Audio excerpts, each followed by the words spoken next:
This video will help you sleep and relax.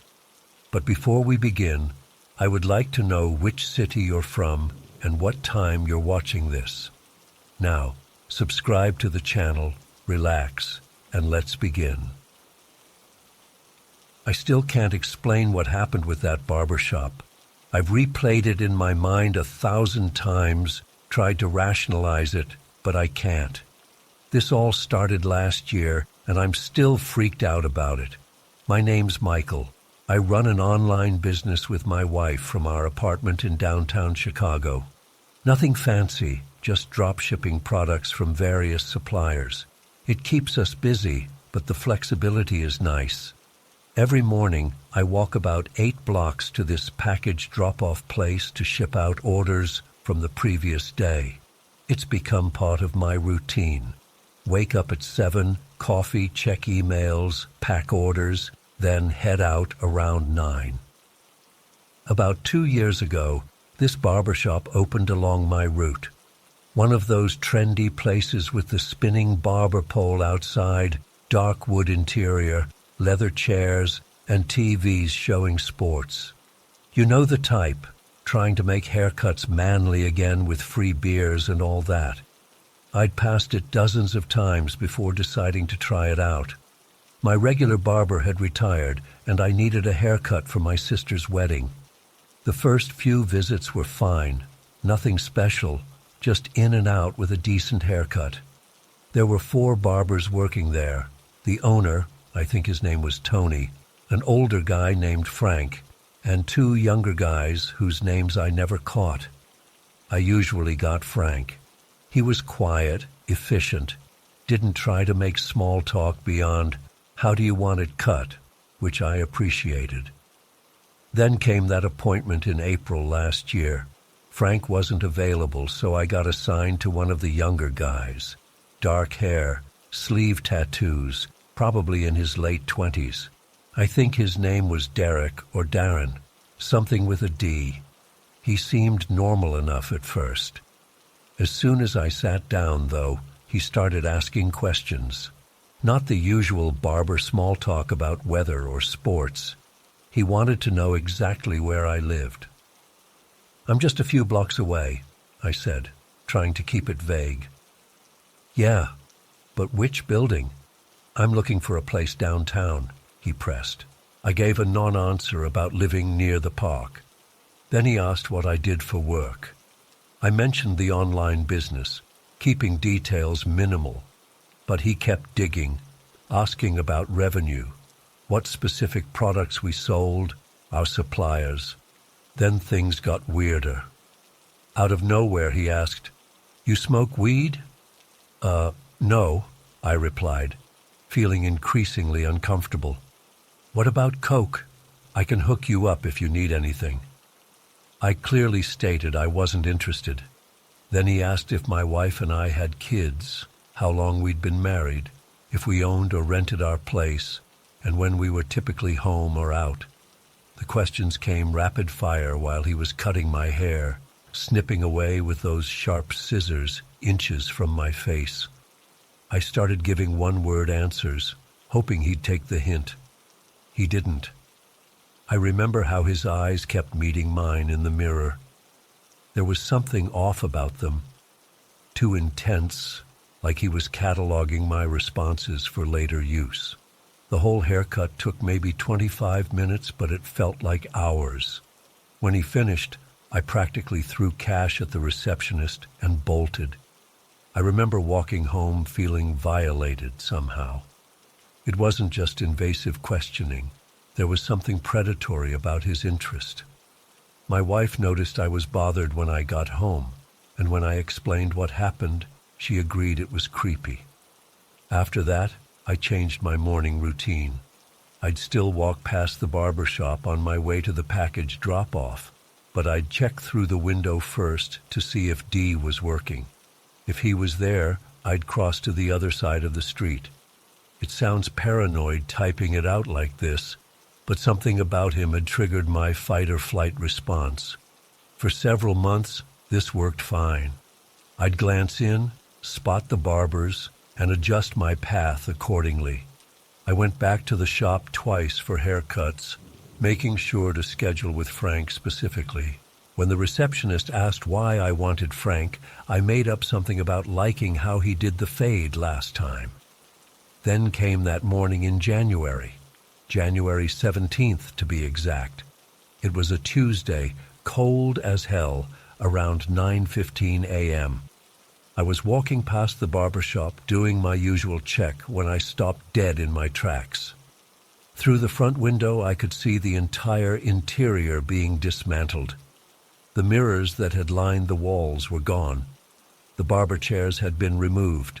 The reception counter was half disassembled, with a guy in overalls using a drill to remove the remaining screws. The TV was missing, and all the product shelves were empty.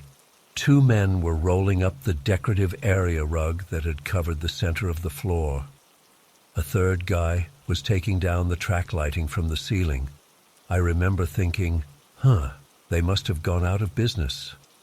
It wasn't particularly surprising. New businesses in that area often didn't last more than a year or 2. The rent was brutal. I felt a small sense of relief knowing I wouldn't have to worry about running into D anymore, then continued on my way to drop off packages. The next morning, and this is where things get unexplainable, I was walking the same route at roughly the same time. As I approached the barber shop, I almost tripped over my own feet. The shop was completely normal, fully furnished, barbers inside working, customers in chairs, TV on showing ESPN. The whole place looked exactly as it had for the past 2 years. I stopped and stared. The reception counter that I'd seen being dismantled was intact, with the same receptionist tapping away at her computer. The mirrors were all in place. The barber chairs were occupied. Even the rug I'd seen being rolled up was right there on the floor, not a wrinkle in sight. I must have looked insane standing there with my mouth open. A couple passing by gave me a weird look. I pulled out my phone and took a photo of the shop front, though I'm not sure why.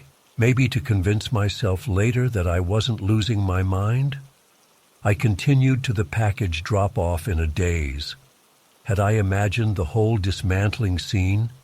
Was I having some kind of stress-induced hallucination? I didn't use any drugs or medications that could cause that kind of vivid hallucination. I hadn't been drinking. I'd had a normal night's sleep. When I got back home, I asked my wife if the barber shop had ever closed for renovations. She said not that she knew of, but she rarely walked that route. I called a buddy who worked in the area, and he confirmed the place had been open for business yesterday when he passed by around noon. I tried to let it go. Maybe I'd looked into a different storefront. Maybe I'd been more tired than I realized. But I knew exactly what I'd seen. I passed that shop 5 days a week for 2 years. There was no mistaking it. For the next few days, I took photos of the barber shop each morning as I walked by. Always normal, always open, always like nothing had happened. I even went in for a haircut with Frank about a week later, just to see if anything seemed off. Everything was completely ordinary. I casually asked if they'd done any renovations recently, and Frank said no, just regular maintenance. I eventually stopped taking photos and tried to forget the incident. Maybe it had been some weird brain glitch. I told myself it wasn't worth obsessing over. Life went on.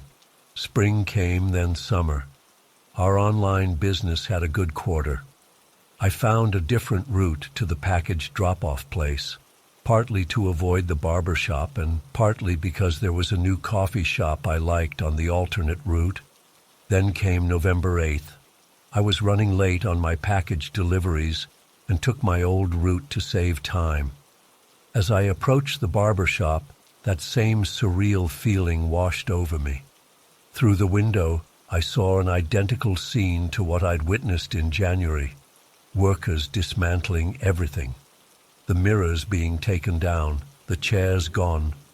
The reception counter partially disassembled. Men rolling up the area rug. I froze on the sidewalk. A cold sweat broke out across my back, despite the chilly weather. This time, I forced myself to go closer. I put my face against the glass and cupped my hands around my eyes to block the glare. It was undeniably the same scene. When one of the workers noticed me staring, he waved, clearly assuming I was a disappointed customer. I stepped back, my heart hammering. I pulled out my phone and took several photos, hands shaking so badly I had to retake them. Then I noticed something taped to the door, a sign that read, "Closed permanently. Thank you for your patronage over the last 2 years." I stood there for at least 5 minutes, trying to make sense of it. This was exactly what I'd seen 10 months earlier. Not similar, identical. The same people doing the same tasks in the same way. It was like watching a replay of that January morning. I continued to the package drop-off in a state of shock. When I returned that way 45 minutes later, the dismantling was still underway. This was real. This was happening now. Over the next few days, I watched as the space was completely emptied. Within a week, a for lease sign appeared in the window. I took photos documenting the whole process, comparing them to my January photos. The similarities were uncanny. It's been several months now, and I still don't have an explanation. The space remains vacant. I've walked by it hundreds of times, half expecting to see it suddenly restored to a fully functioning barbershop again. But it hasn't happened. I've spent countless hours researching similar experiences. Some people call it a time slip or premonition. Others suggest it might be evidence of parallel universes or timeline shifts. None of these explanations feels satisfying. The thing that haunts me most is the precision of it. If I'd just had a vague feeling the shop would close, that would be one thing. But to see the exact same scene, down to the people involved and the specific ways they were dismantling the place, that's something else entirely. I haven't told many people about this. My wife knows, of course, and thinks it's bizarre, but has suggested maybe I saw a different shop being dismantled in January, and my brain merged the memories. My best friend thinks I might have experienced some kind of waking dream in January that coincidentally matched later reality. But I know what I saw, both times. I still have the photos from January, and I've compared them to the November ones.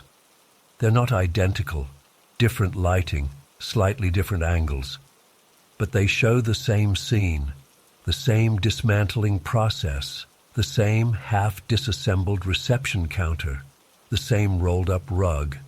Could I have somehow glimpsed 10 months into the future?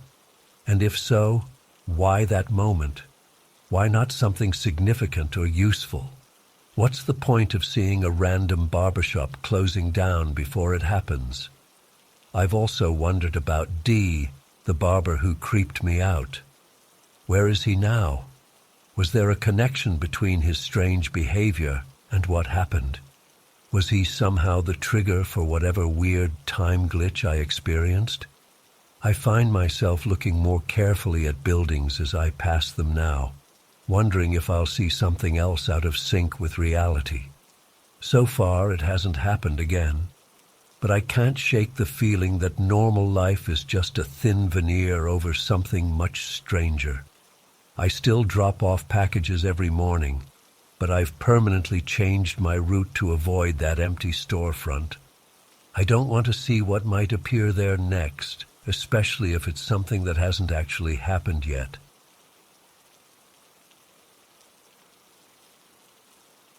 I still can't explain what happened to me last December, and I'm honestly terrified to even write this out. But I need to tell someone who might believe me because my boyfriend thinks I'm losing my mind, and maybe I am. I've read other people's stories about weird glitches in reality, but I never thought something like this would happen to me. It was December 18th, 2023. I remember the date clearly because we'd just finished putting up Christmas decorations the day before, and I was feeling that mix of holiday excitement and new mom exhaustion. My son Ethan was only 8 months old at the time. Any parents reading this know exactly what I'm talking about, that bone-deep tiredness that never fully goes away. That afternoon was nothing special. My boyfriend Matt had left for work around noon for his 12-hour shift at the hospital. He's a nurse. And I was alone with Ethan. Around 2 p.m., Ethan was getting fussy, clearly ready for his afternoon nap. I took him downstairs to the playroom we'd set up on the first floor. It's a small room off the living room that used to be a home office before Ethan came along.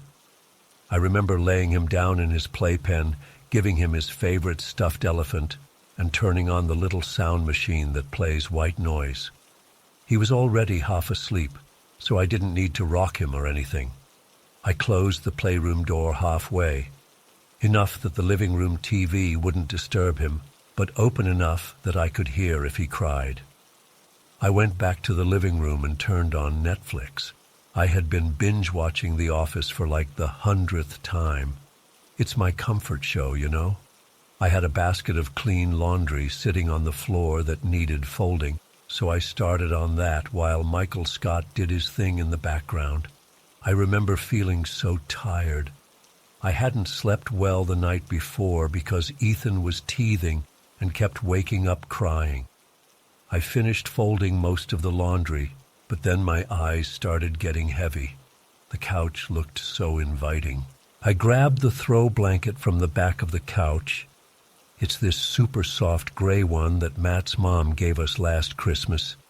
And I also grabbed one of the small pillows from Ethan's playpen that I'd washed earlier that day. Before I laid down, I plugged my phone into the charger next to the couch.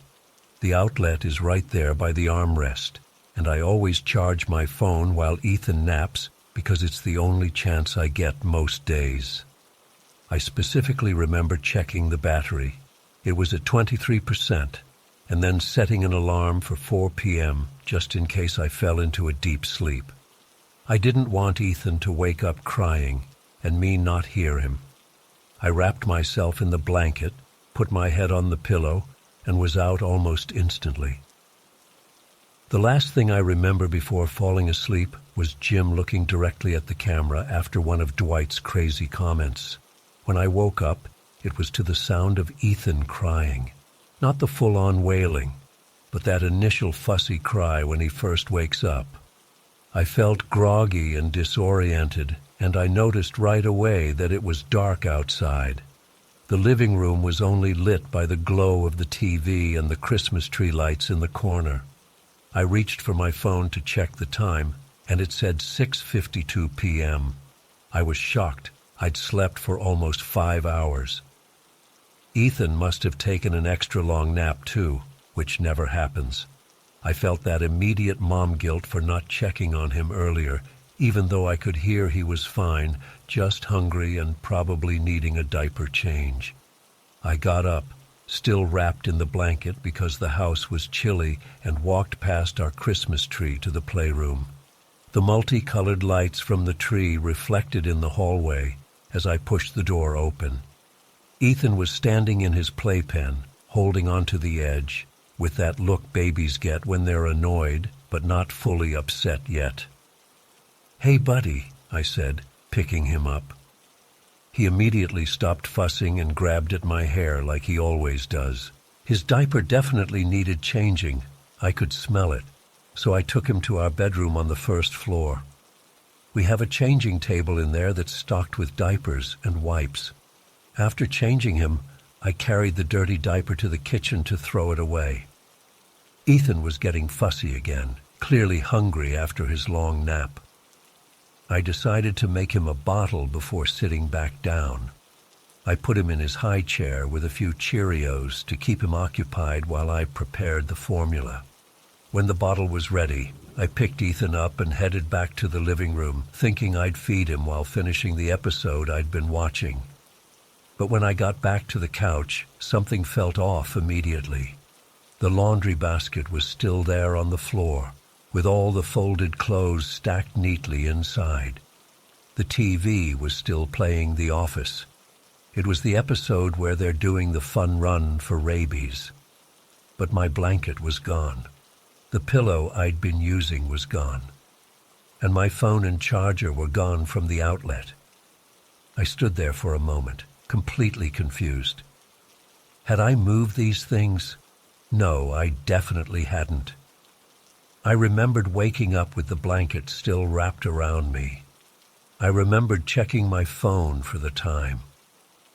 "Did Daddy come home early?" I asked Ethan, as if an 8-month-old could answer me. But I knew Matt wouldn't be home until after 8 p.m.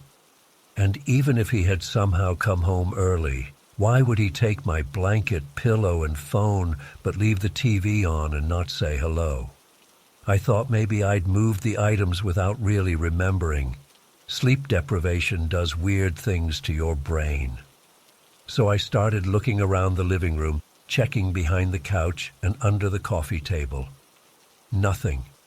I checked the playroom, thinking maybe I'd absent-mindedly carried them in there when I got Ethan. Nothing there either. I looked in the kitchen, the bathroom, even peeked into our bedroom again. No blanket, no pillow, no phone. By this point, Ethan had finished his bottle and was getting squirmy in my arms. I put him in his activity center in the living room, and he happily started playing with the colorful toys attached to it. I stood in the middle of the room, genuinely confused and starting to feel a little freaked out. I decided to check the front and back doors to make sure they were locked. They were. All the windows were closed and locked too. It was December in Michigan, so this wasn't surprising. There was no way someone had come in and taken just those specific items. Around 8:15 p.m., I heard Matt's car pull into the driveway. I felt relieved. Finally, someone else was here, and maybe he could help me figure out what was going on. I was starting to doubt my own memory and sanity. When Matt walked in, he immediately went to Ethan, picking him up and doing their little greeting ritual they always do. Then he looked at me and must have noticed something was wrong. "You okay?" he asked. "You look pale." I told him what happened, how I'd fallen asleep on the couch with my blanket and pillow, my phone charging beside me, and now all 3 items were missing. I emphasized that I had definitely not moved them myself. Matt looked concerned, but not alarmed. "Are you sure you didn't just move them somewhere and forget? You've been pretty tired lately." "I'm positive," I insisted. "I woke up with the blanket still wrapped around me. I checked my phone for the time right before getting Ethan. I never moved them." Matt suggested we call my phone to locate it. I felt stupid for not thinking of that myself. He pulled out his phone and called mine, and that's when things got truly terrifying. We heard my ringtone, that default iPhone marimba sound, coming from upstairs. We both froze. Matt looked at me. "Did you go upstairs today?" I shook my head. "No, not once. I haven't been upstairs at all." Our upstairs has 2 bedrooms and a bathroom. We use one bedroom as our main bedroom and the other as a guest room, office. Since Ethan was born, we'd been sleeping in the downstairs bedroom to be closer to him at night. Matt handed Ethan to me and said he'd go check upstairs. I followed him to the bottom of the staircase, watching as he went up. I heard him walking around, and then there was a long silence. "Emma," he called down, his voice strange. "You need to come see this." I put Ethan back in his activity center, where I could see him from the stairs, and slowly went up. Matt was standing in the doorway of our bedroom, looking confused. When I reached him and looked inside, I felt like the floor had disappeared beneath me. My gray blanket was neatly laid out on our bed. The small pillow from Ethan's playpen was there too, with a visible dent where a head would have been. and my phone was plugged into the charger on my nightstand, exactly where I always plug it in at night. It looked exactly like I had been sleeping there, but I hadn't been upstairs at all that day. I hadn't been in that bedroom in over 24 hours. "I swear to you," I said to Matt, my voice shaking, "I did not come up here. I fell asleep on the couch downstairs. I woke up on the couch downstairs." Matt looked troubled. "Could you have sleepwalked? With my phone, blanket, and pillow, and then perfectly made the bed and plugged in my phone?" I asked, "and then went back downstairs without any of those things, without remembering any of it?" I walked closer to the bed, feeling a chill run through me. The blanket was arranged exactly how I like it, with the corner folded back. The pillow had a clear indentation from someone's head. My phone showed it was at 82% battery. We went back downstairs, and I pointed to the TV. "Look, the same show is still playing from when I fell asleep. If I'd gone upstairs to nap, why would I leave the TV on down here?" The folded laundry was still beside the couch, untouched. Everything was exactly as I remembered it, except for those 3 missing items that had somehow transported themselves upstairs. I insisted we check the security camera footage. We have a Ring doorbell and a camera in the backyard, but nothing inside the house. The footage showed no one entering or leaving our house all afternoon. Just Matt leaving for work around noon and returning at 8:15. That night I couldn't sleep. I kept going over everything in my mind, trying to find an explanation. Had I sleepwalked? But I've never sleepwalked in my life. Had I blacked out somehow? But why would I take just those specific items upstairs and arrange them so neatly, then return downstairs with no memory of doing so? The only possible explanation I can come up with is that somehow, for those 5 hours, I existed in 2 places at once. My conscious self was asleep on the couch downstairs, while some other version of me was upstairs, sleeping in our bed. When I woke up to Ethan crying, the 2 versions merged back together, but the physical items remained where the other me had been. It's been months now, and I still can't explain what happened. Matt thinks I must have moved everything while half asleep and just don't remember. But I know what happened. I know I never went upstairs that day. I've been afraid to nap on the couch since then. I'm afraid of what might happen, where I might find myself or my things when I wake up. Sometimes I catch glimpses of movement in mirrors or windows, just at the corner of my eye, and I wonder if it's the other me still out there somewhere in our house, living a parallel life I know nothing about. Has anyone else ever experienced anything like this? Am I going crazy? Because I swear on everything I love, I never went upstairs that day, never. But someone or something that looked like me did.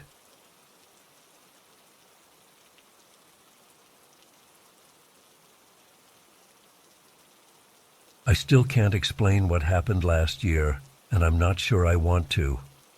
Writing this down is hard because part of me wants to forget the whole thing.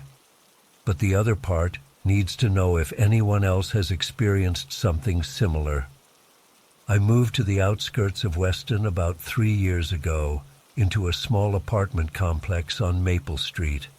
It wasn't fancy, but the rent was decent, and I had this great little corner store just a 5-minute walk away. You know the type. Family-owned, slightly overpriced, but worth it because they're open late and the owners know your name after a couple visits. The Martinez family owned it. Mr. Martinez would always chat about the weather while his wife stocked shelves. Their teenage son would sometimes ring me up after school. They had those spinning racks of cheap sunglasses near the register, energy drinks that weren't available at the bigger stores, and this weird chocolate imported from Mexico that I got addicted to. The store had this distinct smell, a mix of coffee, cleaning products, and those hot dogs rolling on those metal heaters all day. The floor tiles were this ugly brown pattern from probably the 80s, and the ceiling had water stains in the corner by the refrigerators. I went there at least twice a week. It was my go-to when I needed milk, beer, or when I was too lazy to drive to the proper grocery store.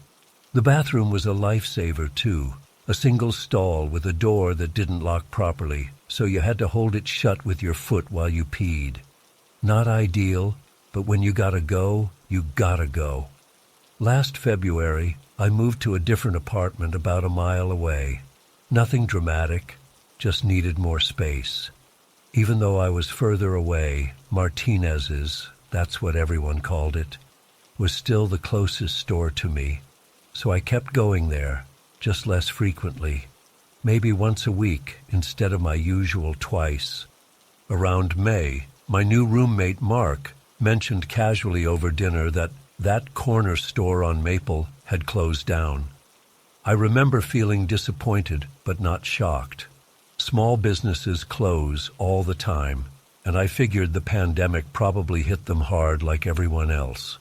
I meant to drive by and see for myself, but life got busy, and I just started going to the 7-Eleven a bit further away instead. In early July, I was driving past Martinez's on my way to a friend's house when I noticed a bunch of equipment lined up outside. The windows were covered with brown paper, and there were these big industrial dumpsters out front. Men in work clothes were loading what looked like store shelving and refrigeration units into a truck. I remember thinking, damn, they really are gone for good. I felt a pang of guilt for not stopping by more often after I moved. Maybe if they'd had more regulars, they wouldn't have had to close. Then in August 12th to be exact, because it was the day before my sister's birthday, I drove past again. The store was completely gone. Not just closed, demolished. There was nothing but a pile of rubble where the building had stood. Some construction barriers were set up around the site, and a small excavator was pushing debris around. The demolition had revealed a row of buildings behind where the store had been, buildings I'd never noticed before because the store had blocked them from view. I distinctly remember pulling over and just staring at the empty lot for a few minutes. It was jarring to see a familiar landmark completely erased like that. I even took a photo with my phone because it looked so strange. I wanted to send it to my ex, who used to complain about their overpriced beer. The most upsetting part was realizing I'd just lost the nearest public bathroom to my apartment. As someone with a nervous bladder, that was actually a big deal to me. Later that same day, I met up with my friend Chris for drinks. I specifically mentioned the demolition to him because he used to live in that area too. We had this whole conversation about how neighborhoods change and how weird it is to see familiar places disappear. I remember him saying something like, "That's crazy. That store had been there since we were kids." We even reminisced about buying our first cigarettes there when we were underage. Sorry, Mr. Martinez. After that day, I didn't take that route for a while. My work schedule changed, and I was commuting in the opposite direction. For about 2 months, I had no reason to drive down Maple Street. I figured they were probably building something new there, maybe another convenience store, or more likely, some overpriced apartments. Then came October 23rd. I remember the date clearly because it was the weekend before Halloween, and I was out looking for a last-minute costume.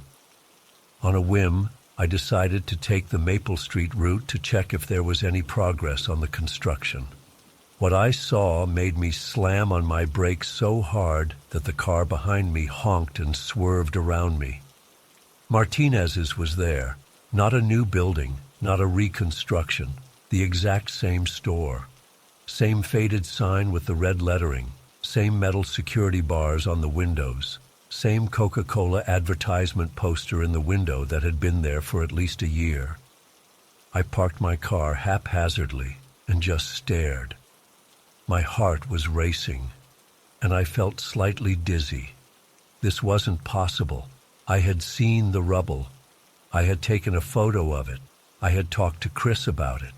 There was no way they could have rebuilt an exact replica in 2 months, down to the worn-out awning and the cigarette disposal container bolted to the wall. I grabbed my phone and frantically searched for the photo I had taken, but I couldn't find it. I scrolled through my entire camera roll 3 times. It wasn't there. I tried to remember if I had deleted it or maybe imagined taking it in the first place, but I was certain I had that photo. I sat in my car for about 10 minutes, trying to process what I was seeing. Finally, I decided to go inside. I needed to confirm this wasn't some elaborate hallucination. The door made that familiar electronic chime when I pushed it open. The smell hit me immediately, the same mixture of coffee and cleaning products, the same ugly brown floor tiles, the same water stains on the ceiling by the refrigerators. Mrs. Martinez was at the register, just like always. "Haven't seen you in a while," she said with her usual friendly smile. My mouth felt dry. "Yeah, I moved a little further away." "Well, good to have you back," she replied, turning to help another customer. I wandered through the aisles in a daze, picking up items and putting them back, not really seeing them. Everything was exactly as it had been.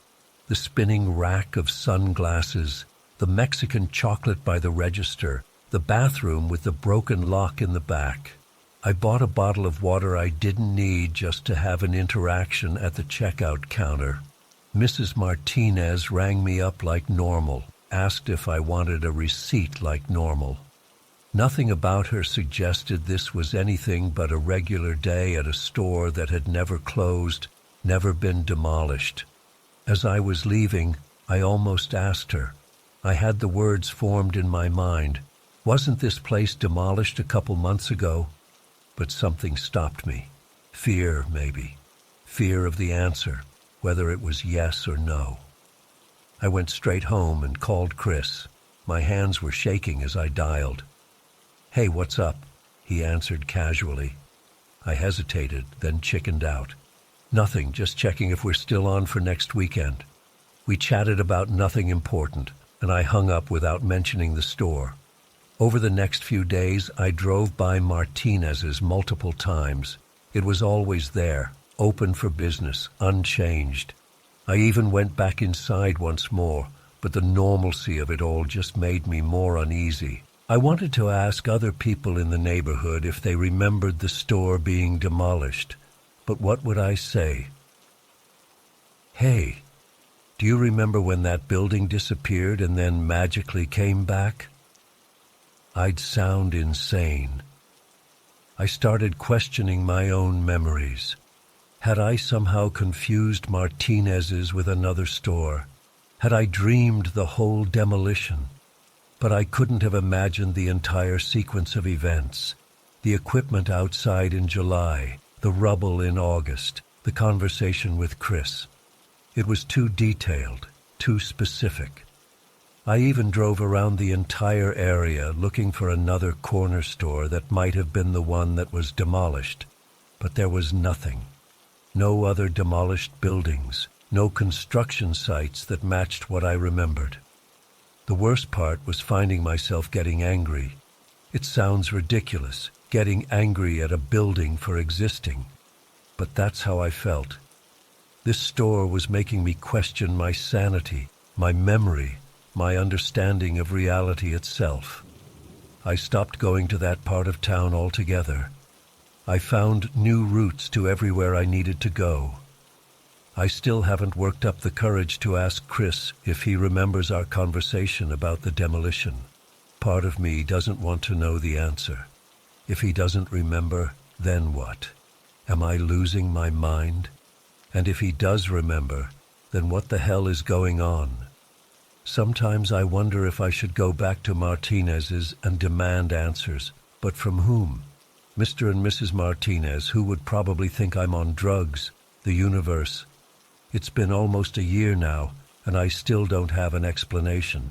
The store is still there. I checked last week in a moment of morbid curiosity. Same building, same sign, same everything. I didn't go inside. I don't know what happened last summer. I don't know if I experienced some bizarre glitch in reality or if I'm simply misremembering events. All I know is that I saw that store reduced to rubble, and now it isn't. And that shouldn't be possible. Has anyone else experienced something like this? A building that disappeared and then reappeared?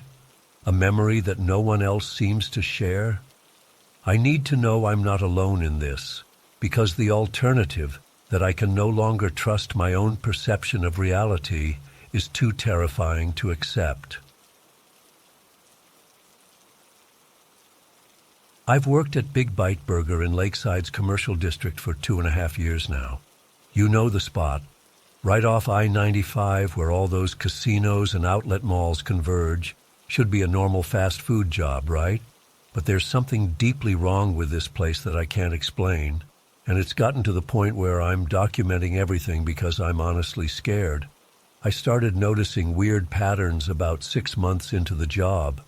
At first, I chalked it up to normal traffic flow or coincidence, but now I'm convinced there's something supernatural or just plain wrong happening here. I've talked to coworkers who've noticed it too, but management just dismisses us or changes the subject. The customer patterns are the first thing that got my attention. Fast food should have random customers. That's just statistics, right? But here, they always come in waves of exactly 3 to 5 groups at a time. Never 2, never 6. And the gaps between these waves are unnaturally consistent, like clockwork. When we're dead empty, I can literally count down from 300, and then boom, 3 to 5 cars or groups walk in, every single time. Solo customers only come during 2 specific windows, before 7 a.m. or if they're one of our regulars. And these regulars, they're bizarre in their own way. There's this one guy, mid-50s, always wears the same blue windbreaker, who comes in every Tuesday and Thursday at 2:17 p.m., not 2:15, not 2:20, always 2:17. He orders the same thing, chicken sandwich, no pickle, large fries, sits at the same table by the window, and leaves exactly 23 minutes later. He's never been a minute early or late in the entire time I've worked here. What really gets under my skin are the groupings of customers. They just don't make sense. Today, for example, we had this elderly white woman, had to be at least 80, driving an expensive SUV with a preteen Asian kid in the passenger seat and some middle-aged black guy in business attire in the back. They weren't talking to each other at all, ordered separately, but left together. This happens all the time. These completely mismatched groups of people who have no apparent connection to each other, but move together like they're magnetically attached. I always try to be friendly. It's literally my job, but the response I get is almost universally cold or openly hostile. People snap at me for no reason, complain about perfectly fine food, or just stare blankly like I'm not even there. It's like they're programmed to be difficult. And it's not just me. Everyone on staff experiences this. But the disappearing customers are what really keep me up at night. It happened again today, which is why I'm writing this all down while it's fresh. Around 2 p.m., a silver Honda pulled up to the drive-through speaker. The woman inside ordered an insanely complicated meal, 5 different customized burgers, 3 different sides with specific modifications, and 4 different drinks. I remember thinking, great, this is going to be a nightmare to put together. I took the order, gave her the total, $47.82, and told her to pull forward to the window. She never showed up. Our drive-through is a single lane with concrete curbs on both sides, a chain-link fence on the outer edge, and it curves in a way that makes it impossible to exit once you've passed the ordering station. We have cameras covering every inch of that drive-through. I checked the footage immediately. The Honda pulls away from the speaker and just vanishes before reaching the first window. No turn signals, no backing up, which would be impossible anyway. Just gone. This has happened at least once a month since I started working here. My manager Mike just shrugs it off, saying, maybe they changed their mind. But there's nowhere for them to go. The cameras don't show anything unusual. The car just isn't there in one frame when it should be. What's even more disturbing is how customer behavior seems targeted to specific employees. Mike, our night manager, has serious anger issues. The second, and I mean the literal second, he clocks in, the restaurant fills with the most difficult confrontational customers you can imagine. They'll demand items we don't carry, claim their food is cold when it's straight from the fryer, or just be openly hostile. But when Jen's managing, she's into crystals and meditation and all that, we get the nicest people, or sometimes no customers at all for long stretches. 3 weeks ago, I got a call from my mom right before my shift about my grandfather being in the hospital. I was obviously upset but tried to hold it together at work. Within 10 minutes of me starting my shift, we had a line out the door, and every single customer was demanding and rude. One woman threw her drink at me because there was too much ice.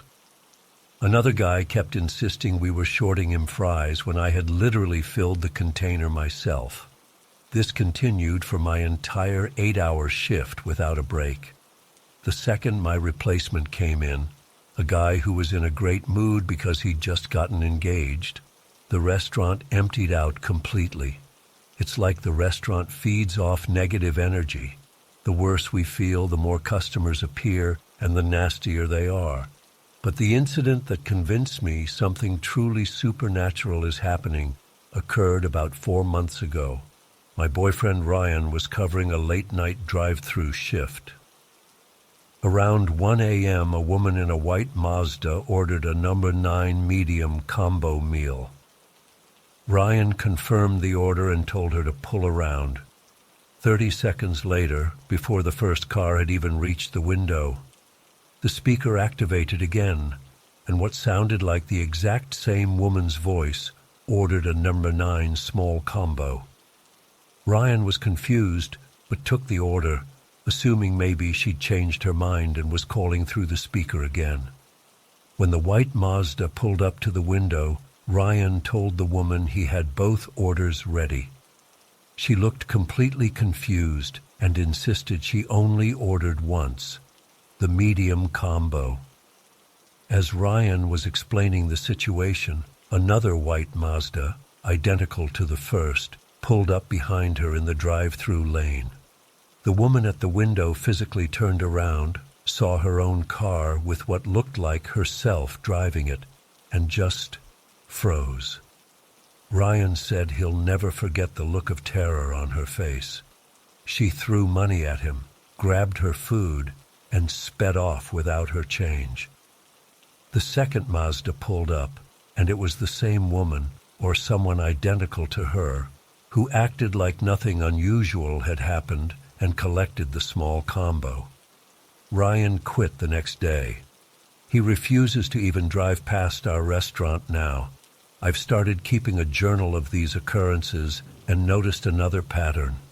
The days when customer behavior is at its most bizarre seem to correlate with disruptions in the Schumann resonance, the Earth's electromagnetic field frequency. I know that sounds crazy, but I've been tracking it on this website that monitors it in real time, and the correlation is undeniable. Days when the frequency spikes above 7.83 Hertz are when we get the most vanishing customers and mismatched groups. The franchise management knows something's up. I'm convinced of it. They've installed weird equipment in the ceiling tiles that they claim is for ventilation, but when I asked the maintenance guy about it, he acted super sketchy and wouldn't make eye contact. These devices make a low humming sound that gives me headaches if I work more than 6 hours. They're also deliberately creating difficult working conditions. We're chronically understaffed. The scheduling is designed to maximize conflicts between employees, and they've implemented a new efficiency metrics system that's impossible to satisfy. It's like they want us stressed and miserable. Today was the worst day yet. I opened at 5 a.m., and for the first hour, everything was normal. Then, at exactly 6:17 a.m., 3 cars pulled into the drive-thru simultaneously. All 3 drivers were middle-aged men wearing white dress shirts. All 3 ordered black coffee, nothing else. All 3 had the exact same voice. When they pulled around to pay, they each handed me a $5 bill with the same serial number. I checked and rechecked, identical serial numbers on 3 different bills. That's literally impossible. When I pointed this out to my coworker, the bills in the register had different serial numbers. I swear I'm not making this up. At 11:42 a.m., a family of 4 came in. 2 parents, 2 children, around 10, 12 years old. They ordered, sat down, ate their meal in complete silence without ever looking at their food, and left all their trash on the table when they departed. As I was cleaning up after them, I realized none of the food had been eaten. They had just moved it around to make it look consumed. The burger patties had teeth marks in them, but the marks didn't break the surface, like someone had pressed dentures into them. The worst part of my day happened around 3 p.m. A woman walked in alone, breaking the pattern I mentioned earlier. Solo customers don't come during midday unless they're regulars, and she wasn't. She was maybe in her 60s, completely normal looking, wearing a floral blouse. She didn't order anything but walked straight to the condiment station, filled a cup with ketchup, and then just stood in the corner staring at me for 47 minutes. I know exactly how long because I timed it. She didn't move, blink, or respond when my manager asked if she needed help. At exactly 3:47 p.m., she set down the ketchup cup and walked out. My manager checked the cup afterward. It wasn't ketchup. It was something that looked like ketchup but smelled like copper and was warm to the touch. My manager threw it away and told me not to mention it to anyone. I'm writing this all down because I don't know what to do anymore. I can't quit. Believe me, I've tried. Every time I attempt to put in my notice, something happens to make it impossible. Last time, my car broke down and needed repairs that cost exactly what I would make in 2 weeks at this job. The time before that, my landlord suddenly raised my rent by the exact amount that would make it impossible to survive without this specific job. It's like the restaurant has some kind of hold on me, on all of us who work here. Even as I type this, I feel something watching me through my apartment window, even though I'm on the 3rd floor. I don't know what's happening at Big Bite Burger, but it's not normal, and I'm afraid I'll never get away from it. The restaurant is feeding off something in us, our fear, our frustration, our negative energy, and I think whatever is controlling it is getting stronger. If anyone has experienced anything similar or has any idea what I might be dealing with, please let me know. I feel like I'm going crazy, but these things are happening. They're real, and I don't know how much longer I can take it. I'm still trying to process what happened to me last month. I've gone over it 1,000 times in my head, looking for some logical explanation, but I keep coming up empty. I finally decided to write it all down, hoping that maybe someone out there has experienced something similar, or can help me make sense of it. It was a Tuesday afternoon in downtown LA. Nothing special about the day. Sunny, mid-70s, typical perfect Southern California weather. I had met up with my friend Ethan for lunch at this new Thai place that had just opened near his office. We both work in the same area but for different companies. I'm in marketing, he's in tech. We've been friends since college, so we try to meet up for lunch when our schedules align. After lunch, I remembered I had left some important paperwork at home that I needed for a meeting later that afternoon. I had texted Ethan earlier asking if he could swing by my place to pick it up on his way to lunch. He lives about 3 blocks from my apartment. He brought the folder, but we got so caught up talking about his new relationship drama that I forgot to grab it from him until we were already paying the bill. I should probably put this in my car now before I forget again, I said, patting my bag where I'd stashed the folder. My car was parked about 2 blocks away on Wilshire. It wasn't far, and Ethan offered to walk with me since he had a few minutes before needing to head back to work. This is where things get weird. I can recall every single detail of what happened next with perfect clarity, which makes it all the more unsettling. We were walking down the sidewalk, past all the usual storefronts, the CVS on the corner, that overpriced boutique that somehow stays in business, the UPS store. And then we passed this cafe. God, I remember it so vividly. It was called Copper and Bloom, one of those trendy places with copper accents everywhere and plants hanging from the ceiling.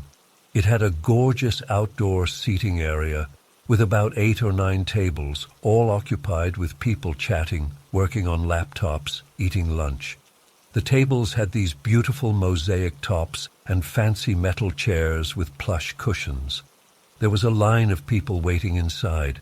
I could see them through the glass door. 2 baristas were working behind the counter, and a guy in a blue apron was delivering food to one of the outdoor tables. The smell of coffee and fresh pastries wafted out as someone opened the door. It looked amazing, and I specifically remember thinking I should try it sometime soon. "That place looks nice," I said to Ethan as we walked past. We continued to my car, which was literally just half a block further down on the same side of the street. I unlocked it, tossed the folder onto the passenger seat, and closed the door again. The whole detour took maybe 45 seconds at most. "Thanks for bringing that stuff," I said to Ethan as we turned to head back the exact same way we had come. And this is where reality just broke. We walked back along the same sidewalk, past the same stores, but when we approached where Copper and Bloom should have been, I almost tripped over my own feet. The cafe was completely empty, not just empty of people, empty of everything. The outdoor seating area was gone. No tables, no chairs, nothing. The windows were dark inside, and there was just a single employee, a young guy with dark hair, wiping down a counter in the dim interior. The sign was still there, but it looked different somehow, like it had been there for years. The glass door had a closed sign hanging on it. The whole place had this abandoned feel, like it hadn't been open for business in months.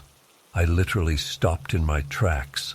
My heart started racing, and I felt this cold wave of confusion wash over me.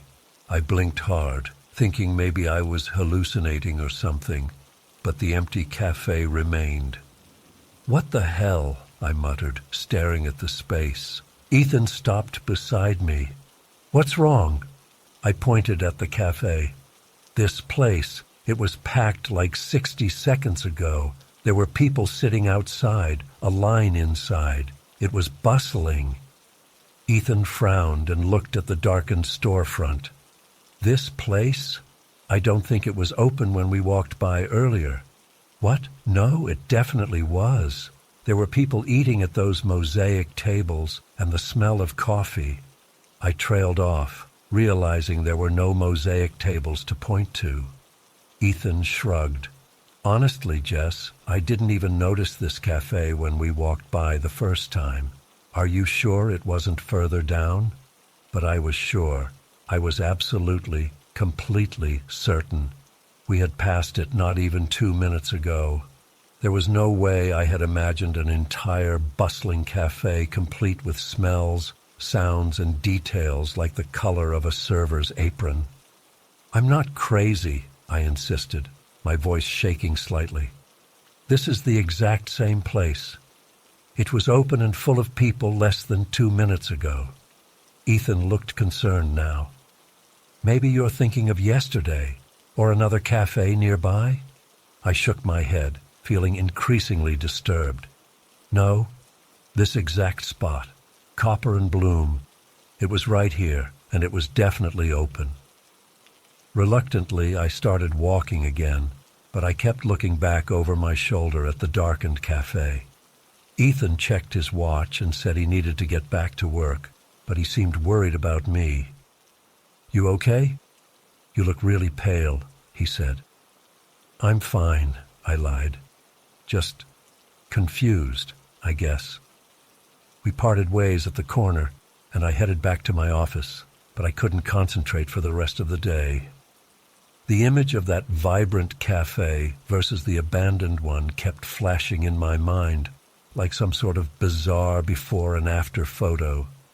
After work, I went back to the cafe, half expecting it to be bustling again. It wasn't. The same closed sign hung on the door, but this time no one was inside at all. I cupped my hands around my eyes and peered through the glass. The interior looked like it hadn't been updated in years, nothing like the trendy decor I'd seen earlier. I tried searching for Copper and Bloom LA on my phone. The cafe did exist, but the Yelp page showed it had permanently closed 3 months ago due to rising rent costs. The photos didn't match what I had seen at all. The decor in the pictures was outdated, nothing like the modern plant-filled space I'd observed. Over the next few days, I became obsessed with figuring out what had happened. I asked Ethan again if he remembered seeing the cafe open when we first walked by, and he maintained that he hadn't noticed it at all. I even tried asking the businesses on either side if the cafe ever reopened for special events or pop-ups, but they looked at me like I was crazy. That place has been shut down since spring, said the guy at the cell phone repair shop next door. Owner couldn't make rent. I started having trouble sleeping. I'd lie awake at night trying to make sense of what I saw. Had I hallucinated the entire thing? Was I having some kind of stroke or neurological event that made me see things that weren't there? But it had felt so real. The people, the sounds, the smells. I could describe in detail what people were wearing, what they were eating, the exact layout of the tables. About a week after the incident, I was scrolling through Instagram when I nearly dropped my phone. Someone I follow had posted a photo of themselves sitting at a cafe with a mosaic table. I immediately recognized it as one of the tables I'd seen outside Copper and Bloom. I frantically checked the location tag. It was someplace called Morning Light Cafe in Seattle. Not even in the same city. That's when I started to consider a possibility that made my skin crawl. What if, for just a brief moment, I had somehow slipped between realities? What if, in the 60 seconds it took to walk to my car and back, I had crossed from one version of the world to another, a version where Copper and Bloom had failed and closed instead of thriving? I know how that sounds. Believe me, I do. I've never been into sci-fi or parallel universe theories. I'm a pretty practical person. I pay my taxes on time and meal prep on Sundays. I don't read horoscopes or believe in ghosts. But I cannot explain what happened that day. I've tried retracing our steps countless times. I've walked past that storefront at different times of day, hoping to catch a glimpse of the alternate version I saw. Nothing. Always the same empty, closed-down cafe. I've started noticing other small inconsistencies, too. A restaurant I could have sworn was on the corner of 7th and Broadway is now on 8th. A co-worker's hair is longer than I remember it being last week. My favorite bakery changed their logo, but everyone acts like it's been that way forever. Am I losing my mind, or did I actually experience some kind of reality shift? The thing that keeps me up at night isn't just what happened with the cafe, it's the implications. If reality isn't fixed, if I can slip from one version to another without even realizing it, what else might change around me? What if next time it's something bigger? What if I come home one day and my apartment is someone else's? Or my parents don't recognize me, or Ethan doesn't exist? I haven't told anyone else about this. I know what it sounds like, but I know what I saw. That cafe was open, full of life, and then suddenly it wasn't, all within the span of a minute. There's no logical explanation for it. I've been carrying a notebook with me everywhere, writing down details of my daily life, the names of stores in my neighborhood, the color of my neighbor's door, the exact wording of the sign at my local park. I check these details regularly, looking for inconsistencies, for any sign that I've slipped again. Sometimes I wonder if there's another version of me out there, in the reality where Copper and Bloom is still open, who experienced the opposite shift. Did she walk past an empty, closed cafe, only to find it bustling with life on her return trip? Is she just as confused and terrified as I am? I don't know if I'll ever figure out what happened that day. Maybe it was a one-time glitch in reality. Maybe I really did hallucinate the whole thing, though that seems less and less likely the more I think about it. All I know is that I can't look at the world the same way anymore. Every time I walk down a street, I wonder if things will be different when I walk back. Every time I close my eyes, I wonder if I'll open them to find subtle changes in my surroundings. Reality feels fragile now, like tissue paper that could tear at any moment, and I'm terrified of what might be on the other side.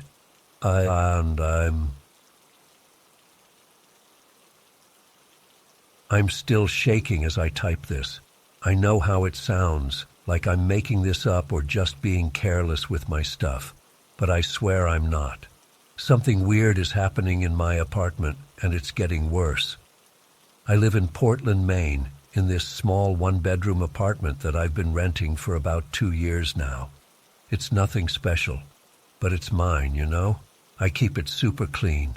I'm kind of a neat freak that way. My bedroom has this beige carpet that I vacuum like twice a week. There's not a lot of furniture, just my bed, a nightstand, a dresser, and my desk where I work and eat sometimes. So, yesterday evening, I was sitting at my desk, eating a bowl of Honey Nut Cheerios while watching YouTube videos. Normal stuff. Nothing out of the ordinary. I always use this specific spoon for cereal. It's got this slightly deeper bowl part than my other spoons, and I don't know. I just like it better for cereal. My mom gave me a set when I moved out, but this one's my favorite. I finished eating around 9:30 p.m. and placed the empty bowl and spoon at the back of my desk, right next to my monitor, like I always do. I was planning to take it to the kitchen later. The desk isn't huge, maybe 4 feet wide, so the bowl was sitting maybe 8 inches from the wall. I kept watching videos for another 15-20 minutes. That's when I stretched my legs and accidentally kicked the desk leg pretty hard. It wasn't enough to move the desk, but the impact made the bowl and spoon slide off the back edge. I heard them fall behind the desk, that distinctive sound of metal hitting ceramic and then both hitting the floor. The sound was clear as day. Clink, then a dull thud as they landed on the carpet. I remember sighing because I didn't want to deal with picking them up right then. My desk is pretty heavy and sits flush against the wall, so getting stuff from behind it is annoying. But I didn't want milk residue on my carpet, so I pushed my chair back, got down on my hands and knees, and looked behind the desk. I could see the bowl right away. It had landed upside down, just like I expected from the sound. I reached my arm back there. It's a tight fit, but I could just barely reach, and grabbed the bowl. But when I pulled it out, there was no spoon. I figured the spoon must have landed under the bowl, but when I checked, there was nothing there. I thought maybe the spoon had bounced or slid somewhere else, so I got my phone flashlight and looked more carefully. Nothing. I moved the desk away from the wall. It took some effort since it's heavy, but the spoon wasn't there either. I got down on my stomach to check under the dresser nearby. Nothing. I checked under the bed, in the corners of the room, everywhere. The spoon had completely vanished. This is where it gets really weird. My bedroom is small, maybe 12 by 14 feet. The carpet is low pile, so there's nowhere for a spoon to hide. There are no holes, tears, or gaps in the floor or walls. My furniture sits almost flush with the floor. There's maybe a 1/4-inch gap under the dresser and bed frame. Definitely not enough space for a spoon to slide under. I even checked the bowl again to make sure the spoon hadn't somehow stayed inside it, even though I knew that was impossible. I spent over an hour looking for that spoon. I moved every piece of furniture, checked all my pockets, looked in places that made no logical sense, like inside my pillowcases and under the mattress. I even checked the kitchen, thinking maybe I'd absent-mindedly taken it there earlier, even though I knew I hadn't. The spoon was just gone, like it had never existed. That's when the sick feeling hit my stomach, because this isn't the first time something like this has happened. About 3 months ago, I was lying in bed reading on my phone. My water bottle was on the nightstand, one of those metal insulated ones with the screw-top lid.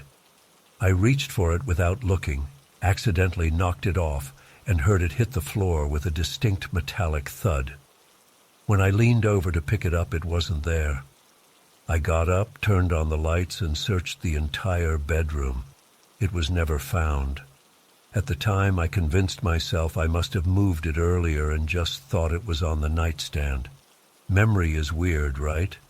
But I distinctly remember hearing it fall. Then about a month ago, I was changing shirts after work. I took a $20 bill out of my pocket and placed it on the dresser. I turned away for literally seconds to grab a t-shirt from the drawer, and when I turned back, the money was gone. I emptied every pocket, checked the floor, looked under the dresser. Nothing. And now the spoon. 3 items, just vanishing into thin air in a small, clean room with nowhere for them to go. I've tried to come up with logical explanations. Maybe I'm sleepwalking and moving things, but I've never had any history of that, and I'm a super light sleeper. Could someone be breaking in and stealing random objects? That seems even more far-fetched. Plus, why take a used cereal spoon and leave my laptop and other valuables? I've even wondered if I'm experiencing some kind of memory issue or weird psychological thing. But I'm 28, healthy, no history of mental health problems. And the thing is, I heard the spoon and bowl fall. I found the bowl exactly where it should have been. Only the spoon was missing. After searching for over an hour last night, I gave up and tried to go to sleep. I couldn't. I kept thinking about the spoon, the water bottle, the $20. What connects them? What makes these specific items disappear? Is there some pattern I'm missing? I laid in bed staring at the ceiling with this cold feeling spreading through my chest. What if whatever's happening is getting worse? What if larger things start disappearing? My phone, my laptop, my cat if I had one? Around 3 a.m., I got up and searched the entire apartment again. Every drawer, cupboard, corner. I even checked inside the refrigerator and microwave. No spoon. This morning I got down on my hands and knees and examined the carpet behind my desk inch by inch. I was looking for any sign of a tear, a hole, anything that could explain where these things are going. The carpet is perfect, intact. No secret trapdoors, no tears in the fabric of reality that I can see. I know how this sounds. Trust me, I do. If someone told me this story, I'd assume they were careless, forgetful, or making it up. But I know what I experienced. I heard that spoon fall. I found the bowl right where it should have been. The spoon should have been there too. And now it's gone, just like my water bottle and my $20. I'm starting to question everything. Do objects sometimes just cease to exist? Is there some kind of dimensional portal in my bedroom? Am I experiencing glitches in reality? I've been reading about quantum physics theories about matter potentially phasing between dimensions, but I never thought I'd be considering such things in relation to my cereal spoon. The truly terrifying part isn't just that things are disappearing, it's the implications. If solid objects can vanish from a closed system, what does that say about the fundamental rules of our reality? What else that I take for granted could suddenly stop being true? I've started taking photos of my room, documenting where everything is. I'm keeping a journal of anything unusual. I'm even considering setting up a camera, though I'm not sure I want to see what it might capture. For now, I'm sitting at my desk, the same desk my spoon fell behind just 18 hours ago, trying to make sense of what's happening. I keep catching myself staring at objects around me, wondering if they'll be the next to vanish. My keys, my wallet, my phone. I haven't told anyone else about this yet. How do you even start that conversation? Hey, so physical objects are randomly disappearing from my apartment, defying the laws of physics. What do you think that means? I'd sound crazy, but I know what I experienced. Something took my spoon, and my water bottle, and my $20. Some force or phenomenon that I can't explain or understand is removing objects from my reality. And the question that keeps me up at night: what happens if that force decides it wants more than just small objects? What happens if it decides it wants me? So that's where I am now, confused, scared, and questioning my sanity and the nature of reality because of a missing cereal spoon. Has anyone else experienced anything like this? Am I alone in this? Any theories or explanations would be welcome, because right now, I'm at a complete loss. I've been trying to make sense of what happened in my apartment 3 nights ago, and honestly, I still can't. I'm not someone who believes in paranormal stuff. I've always been pretty grounded. I work in biotech, I believe in science, and I typically find logical explanations for weird things. But what happened that night has completely thrown me. It was last Thursday, during that ridiculous heat wave we had in Boston. Our AC was struggling to keep up, and the humidity was making everything feel sticky and gross. My boyfriend Nathan and I live in this small one-bedroom in Alston. Nothing fancy, just a regular apartment in a converted triple-decker, probably built in the 1920s. That night, we were both exhausted. I'd worked late at the lab, and Nathan had been dealing with a software emergency at his job. We finally collapsed into bed around 11:30 p.m. We have this routine where we listen to podcasts to fall asleep, usually some science thing or sometimes true crime, which probably didn't help with what happened later. We had set up the podcast to screencast to our TV, but we turned the screen off, so just the audio was playing. The room was completely dark. We have blackout curtains because the street light outside our window is ridiculously bright, and both our phones were powered down. Nathan's was on the nightstand with his keys resting on top of it, and mine was... well, that's what started everything. I remember rolling over about 20 minutes into the podcast. It was that one about the history of antibiotics, and I realized I couldn't feel my phone anywhere. I usually keep it under my pillow, which I know is a bad habit, but I couldn't find it there. I started feeling around in the sheets, getting a little frustrated because I wanted to check the time. "I can't find my stupid phone," I mumbled, patting around under the covers. The sheets were all twisted from the heat. We were just using this light comforter because it was so hot, but it was still dark enough that I couldn't see anything under it. That's when it happened. As I was searching around, suddenly there was this beam of light shining directly under the covers where I was looking. It was concentrated like a flashlight beam, not diffuse like when light seeps through fabric. It was illuminating exactly the area where I was searching, as if someone was deliberately helping me look. The light lasted maybe 2 seconds. It was steady, not flickering, and it seemed to be coming from somewhere behind my shoulder, aimed perfectly to help me see under the covers. In that moment, I just assumed Nathan had grabbed his phone to help me out. "Thanks," I said, still moving the covers around to look deeper toward the foot of the bed. But the light disappeared as soon as I shifted the comforter. "For what?" Nathan asked. He sounded genuinely confused. "For the flashlight. Can you shine it again? I still can't find my phone." There was this pause. I can still feel how heavy that silence was. "Liv, I didn't use a flashlight," he said slowly. "My phone's still on the nightstand with my keys on top of it."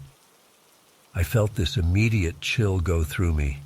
You know that feeling when something is just fundamentally wrong? It was like that. My brain kept trying to process what he'd said. But I just saw a light, like a flashlight beam. It was shining right where I was looking. My voice sounded weird, even to me. "I haven't moved," Nathan said. "Here, let me actually turn on my flashlight now." I heard the jingle of his keys as he picked them up and grabbed his phone. The familiar blue glow of his screen lit up his face, and then he turned on his phone's flashlight. The room flooded with light, way brighter and more diffuse than what I'd seen seconds earlier. My stomach dropped when I saw that he was telling the truth. He clearly hadn't moved from his side of the bed. The keys had been undisturbed on top of his phone until just now. There's no way he could have used his phone as a light source without me hearing those keys jingle. "Maybe it was your phone," he suggested, scanning the bed with his light. "Maybe the screen lit up from a notification or something?" We found my phone wedged between the mattress and the wall, completely covered by the fitted sheet. The screen was dark, and when I pressed the power button, I saw it was at 2% battery, basically dead. There's no way it could have produced the focused beam of light I saw, and even if it somehow did, it was in completely the wrong position. The light I saw came from behind me, not from where the phone was. Nathan got up and turned on the bedroom light. I could see his face was pale. Nathan is the most skeptical person I know. He works in software engineering and always has a logical explanation for everything. I've never seen him spooked before. "Maybe it came from outside," he suggested, but his voice had that forced calmness that told me he didn't believe that. We checked the window. The blinds were completely closed, the blackout curtains drawn. Even if they weren't, our window faces an alley, and the nearest streetlight wouldn't create a focused beam like what I saw. Plus, the light appeared under the covers, directly illuminating where I was searching. It wasn't ambient light somehow getting in. This was a directed, purposeful light source. We spent the next hour trying to recreate what happened. Nathan tried using his phone's flashlight from different angles. We checked if maybe the TV had somehow turned on briefly. It hadn't, and anyway, it wouldn't create a focused beam. We even wondered if maybe our upstairs neighbor had somehow shined a light through the floor, which is ridiculous because we have solid hardwood floors and a ceiling between us. Nothing explained what we'd experienced. The light had been real. We both acknowledged that. It wasn't my imagination. It had physically illuminated the area under the covers, focused and deliberate for about 2 seconds. "Let's Google this," Nathan finally said. "That's his solution to everything." We sat up in bed with the lights on, scrolling through search results for unexplained light source in house and focused light appearing out of nowhere. Most of what we found was either paranormal stuff or people who eventually discovered their neighbors were messing with them using laser pointers. But nobody was pointing lasers into our second-floor bedroom through closed blackout curtains. Nathan found something about ball lightning. Apparently it's this rare atmospheric phenomenon where a glowing orb of light can appear indoors during storms. But there was no storm that night, just disgusting humidity. And ball lightning is supposed to have this distinctive ozone smell afterwards, which we didn't notice. Around 2 a.m., we finally decided to try to go back to sleep, with the bedside lamp still on. Neither of us wanted to be in the dark anymore. I kept staring at the ceiling, replaying what had happened. The thing that keeps bothering me is how helpful the light was. It wasn't random. It appeared exactly where I was searching, at exactly the right moment, as if responding to my frustration. It was so deliberate that I automatically thanked the source, assuming it was Nathan. The next morning, with sunlight streaming through the windows, we tried to laugh it off.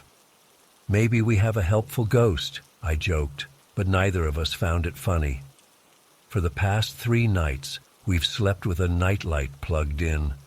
Nathan won't admit it's because of what happened, claiming it's so we don't trip if we need to get up. But I know better. I've caught him staring at that corner of the room, the one behind my shoulder where the light seemed to originate from. I'm not religious or spiritual. I don't believe in ghosts. But I know what I saw, and so does Nathan. Something produced a focused beam of light in our bedroom, something that wasn't either of our phones, wasn't coming from outside, and wasn't any device we own.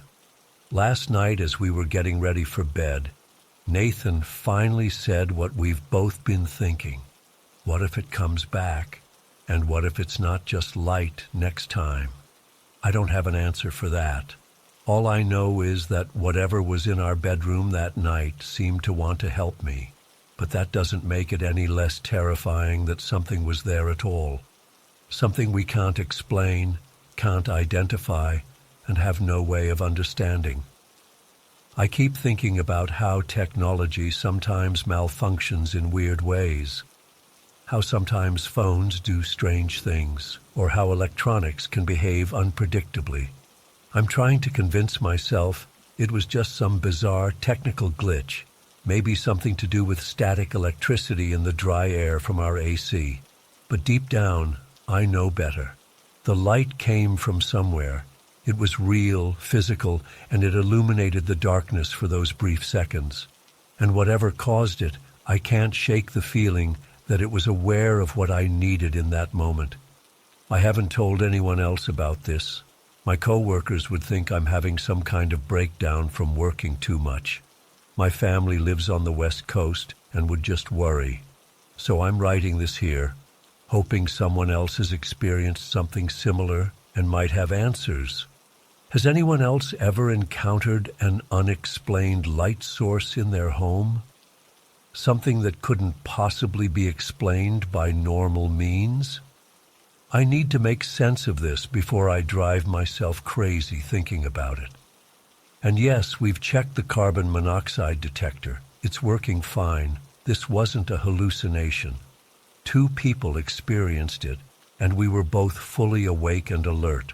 Whatever was in our bedroom that night, whatever produced that focused, helpful beam of light, I just hope it was passing through, because the alternative, that it's still here, watching us, waiting to make itself known again, is too unsettling to consider. Every time I reach for something in the dark now, I hesitate, part of me afraid that helpful light might appear again, and part of me afraid that it won't. I've been struggling with whether to share this for a long time. It happened about 3 years ago, and to this day I can't explain it. I know what I saw, but I also know it shouldn't have been possible. My husband Craig thinks I just spaced out or something, but I was wide awake and completely alert when it happened. We were living in this tiny rental house in Millbrook back then. It's this small coastal town where nothing ever happens. Our place was this old, kinda run-down cottage, probably built in the 1940s or something. The layout was super simple. You walked in through the front door into our small living room, and at the back was this short hallway. When you stood in the hallway, there were 2 doorways facing each other. Left went to our bedroom, right went to the kitchen. Straight ahead at the end of the hall was the bathroom. That's it. Tiny place, especially with a toddler and a cat. Speaking of our cat, Midnight was this pitch-black rescue we'd had for about 4 years. Nothing special about him other than being the typical weird cat that all cat people know and love. He did his own thing, slept all day, occasionally brought us gifts from outside, and demanded food at 5 a.m. every single morning, without fail. That evening started like any other. It was fall, so it was getting dark earlier. I remember it was around 7 p.m., and I had just put our daughter Emma down for the night. She was about 18 months old at the time and into everything, which is why we had those annoying baby gates set up all over the house. I was lying on the living room carpet, just relaxing for a minute. From where I was, I had a clear view down the hallway. Craig was in the bathroom taking a shower, and I could hear the water running. I remember I was lying there specifically to watch the hallway because I wasn't sure if we had put the baby gate up to block the kitchen, and Emma had this new habit of waking up and wandering around. The kitchen had all sorts of things she could get into, so I was being paranoid. As I was lying there, I saw Midnight walk out of our bedroom doorway on the left. He just casually strolled across the hall and went into the kitchen on the right. Nothing unusual about that. He was probably heading to his food bowl. I remember noticing his tail was up in that happy cat position as he walked. I didn't think anything of it. I stayed where I was, just scrolling through my phone. I called out to Craig through the bathroom door, asking him what he wanted for dinner, since we hadn't eaten yet. He said something about maybe ordering pizza, and I remember responding that we had ordered pizza 2 nights ago, and that's when it happened. I was still looking down the hallway, waiting for Craig to respond, when Midnight walked out of our bedroom door again. Same casual walk, same raised tail, same everything, crossing from the bedroom doorway to the kitchen doorway in exactly the same way he had done just seconds before. I froze. My brain couldn't process what I had just seen. I'd been staring right at that hallway the entire time, without looking away for even a second. There was absolutely no way Midnight could have gone into the kitchen, turned around, gone back to the bedroom without me seeing him, and then walked across the hallway again. It was physically impossible. The timeline was way too short, maybe 5 seconds between the first crossing and the second. I immediately jumped up and went to the kitchen. Midnight was just sitting there by his food bowl, looking at me like I was the weird one. I checked our bedroom, empty. I checked under the bed, in the closet, nowhere else he could have been hiding. There was only one midnight. There had always only been one midnight. "Craig," I called out, my voice probably sounding panicked. "Did you see midnight just now?" "What? No, I'm in the shower," he called back through the door. I stood there in our hallway, trying to figure out what had just happened. Our old house had these ancient windows, most of which were painted shut over the years. The only one that actually opened was in the living room. There was absolutely no way midnight could have run out a window, circled the house, and come back in within 5 seconds. It was impossible. I sat down on the edge of our bed, feeling weirdly nauseous. I know what I saw. I was completely awake, sober, alert, whatever you want to call it. I saw our cat walk across the hallway twice, doing the exact same motion, with no possible way for him to have completed a loop in that time. When Craig got out of the shower, I tried explaining what happened. He looked at me like I was crazy. "You probably just zoned out for a minute and saw him twice," he said, toweling his hair. "No, I was fully conscious the whole time. I was talking to you through the door when it happened," I insisted. Maybe there was another black cat that got in somehow, in our sealed-up house, and looked identical to midnight, and then disappeared without a trace.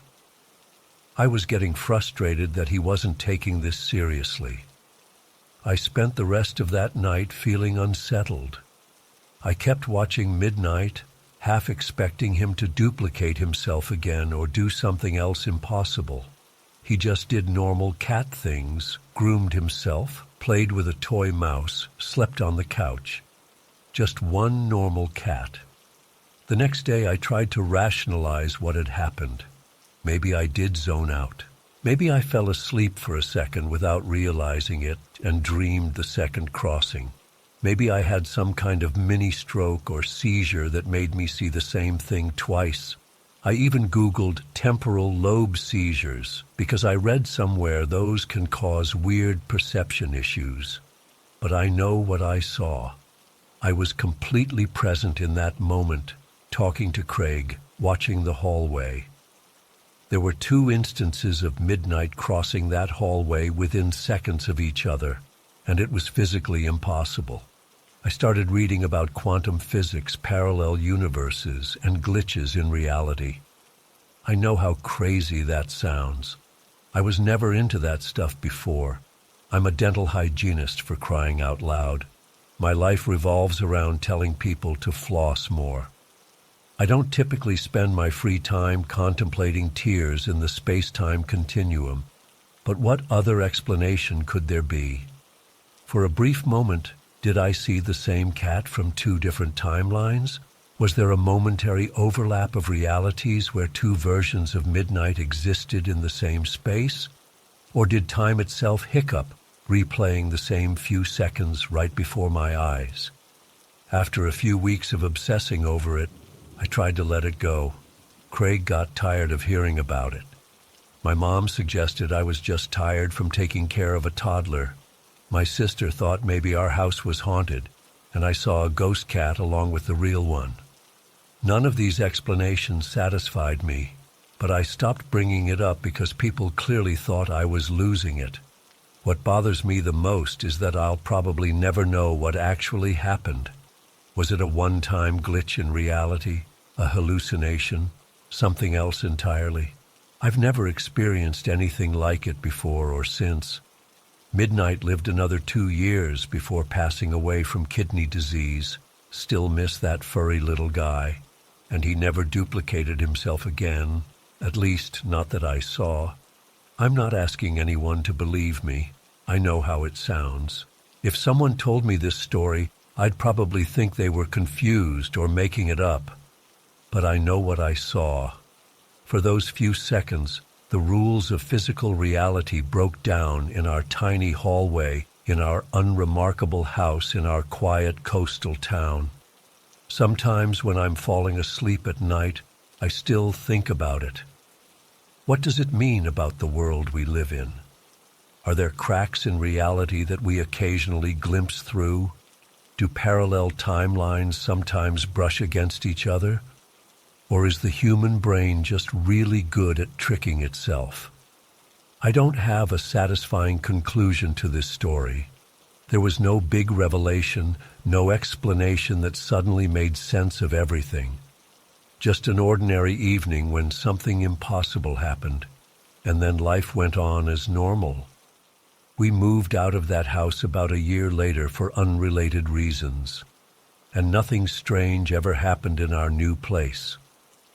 But sometimes when I see a black cat crossing the street, I catch myself waiting to see if it crosses a second time. So far, it never has. I still don't know how to explain what happened that day.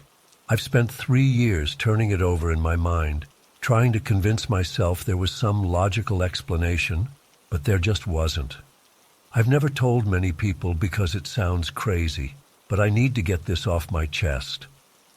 This happened back in 2020 when my husband Marcus and I were renting this tiny little house in Bridgewater. It's a university town, nothing special, just quiet neighborhoods with a mix of professors, students, and townies. Our place was this ancient one-story rental with creaky floors and windows that had been painted shut decades ago. The layout was super simple, a small living room connected to a hallway, with our bedroom door on the left side of the hall, kitchen door on the right, and bathroom straight ahead at the end. We'd just had our son Oliver the year before, so we were in full-on paranoid parent mode. We had one of those pressure-mounted baby gates separating the living room from the hallway because Oliver had just started walking and was into everything. The gate wasn't installed perfectly. The walls were uneven, so I was constantly checking it to make sure it was secure. That particular evening, it was a Tuesday in November, I remember because Marcus had a late faculty meeting and had just gotten home around 7:30. It was already dark outside, and I was lying on the living room floor playing with Oliver while Marcus took a shower. The TV was on low volume playing some Netflix show I wasn't really watching. Oliver had just gone down for the night in his crib in our bedroom. I'd been lying there for maybe 20 minutes, half watching TV, while occasionally glancing at the baby gate. The house was warm, almost too warm because the heating in that place was ancient and had 2 settings, off or sauna. I was wearing shorts and a t-shirt despite it being November. Our cat Midnight, yeah, I know, super original name for a black cat, was wandering around like she always did in the evenings.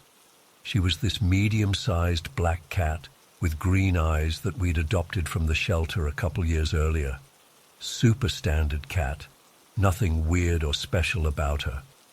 I remember checking my phone, seeing it was 8:17 p.m., then looking up to see Midnight walk out from our bedroom doorway, cross the hallway, and disappear into the kitchen. I didn't think anything of it. I could hear Marcus in the bathroom. The shower had stopped, and he was talking to me through the door about some department drama at the university. I was half listening, asking occasional questions. I was still lying there on my stomach on the carpet, facing the hallway, literally staring at that baby gate to make sure it was secure, since Oliver had almost pushed it over earlier that day. I hadn't moved. I hadn't looked away. I was just waiting for Marcus to finish up so we could eat dinner. And then it happened. Not even 5 seconds later, and I am absolutely certain about this timing, I watched Midnight walk out from our bedroom doorway again, cross the hallway in exactly the same way, and disappear into the kitchen. Same cat, same walk, same path, same everything. It wasn't that I saw something in my peripheral vision. I was staring directly at that hallway, wide awake, fully alert. There was plenty of light, and I saw our cat cross that hallway twice within seconds of each other. The moment it happened, I felt this cold wave of confusion wash over me. My brain scrambled to make sense of what I'd just seen. Had I imagined the first crossing? No, I was certain I hadn't. Was there another black cat in our house? Absolutely not. I called out to Marcus, trying to keep my voice normal even though my heart was suddenly racing. "Hey, did you let Midnight into the bathroom with you?" "No," he called back. "I think she's in the kitchen." I got up slowly, feeling weirdly disoriented, and walked to the kitchen. Sure enough, Midnight was sitting by her food bowl, looking at me expectantly like nothing unusual had happened. I checked our bedroom. Empty. I checked the bathroom as soon as Marcus came out. Empty. I checked every closet, under every piece of furniture, behind the couch. We had one cat. Just one. What makes this completely impossible is that there was no physical way for Midnight to have exited the kitchen, gotten back to our bedroom, and then walked the same path again in those few seconds. None. Zero. The kitchen had one door, the one I was staring at. Our bedroom had one door, the one I was staring at. There were no pet doors, no holes in the walls, nothing. Yes, the house had windows, but like I said, most were painted shut. The only functioning windows were in the living room, where I was, and one in our bedroom that had a broken screen, but was closed because it was November and cold outside. Even if Midnight somehow squeezed out a window, circled the entire house, and came back in through another opening, all in 5 seconds, I would have seen or heard it. I tried explaining it away. Maybe I dozed off briefly. No, I was wide awake, actively talking to Marcus. Maybe it was a weird reflection. No, the angle was all wrong, and I saw the cat fully, not a reflection. Maybe it was a neighbor's identical cat? We didn't have neighbors with a black cat, and again, how would it get in and out of our locked house? I didn't say anything to Marcus that night.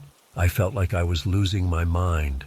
I kept trying to come up with some explanation that made sense, but there wasn't one.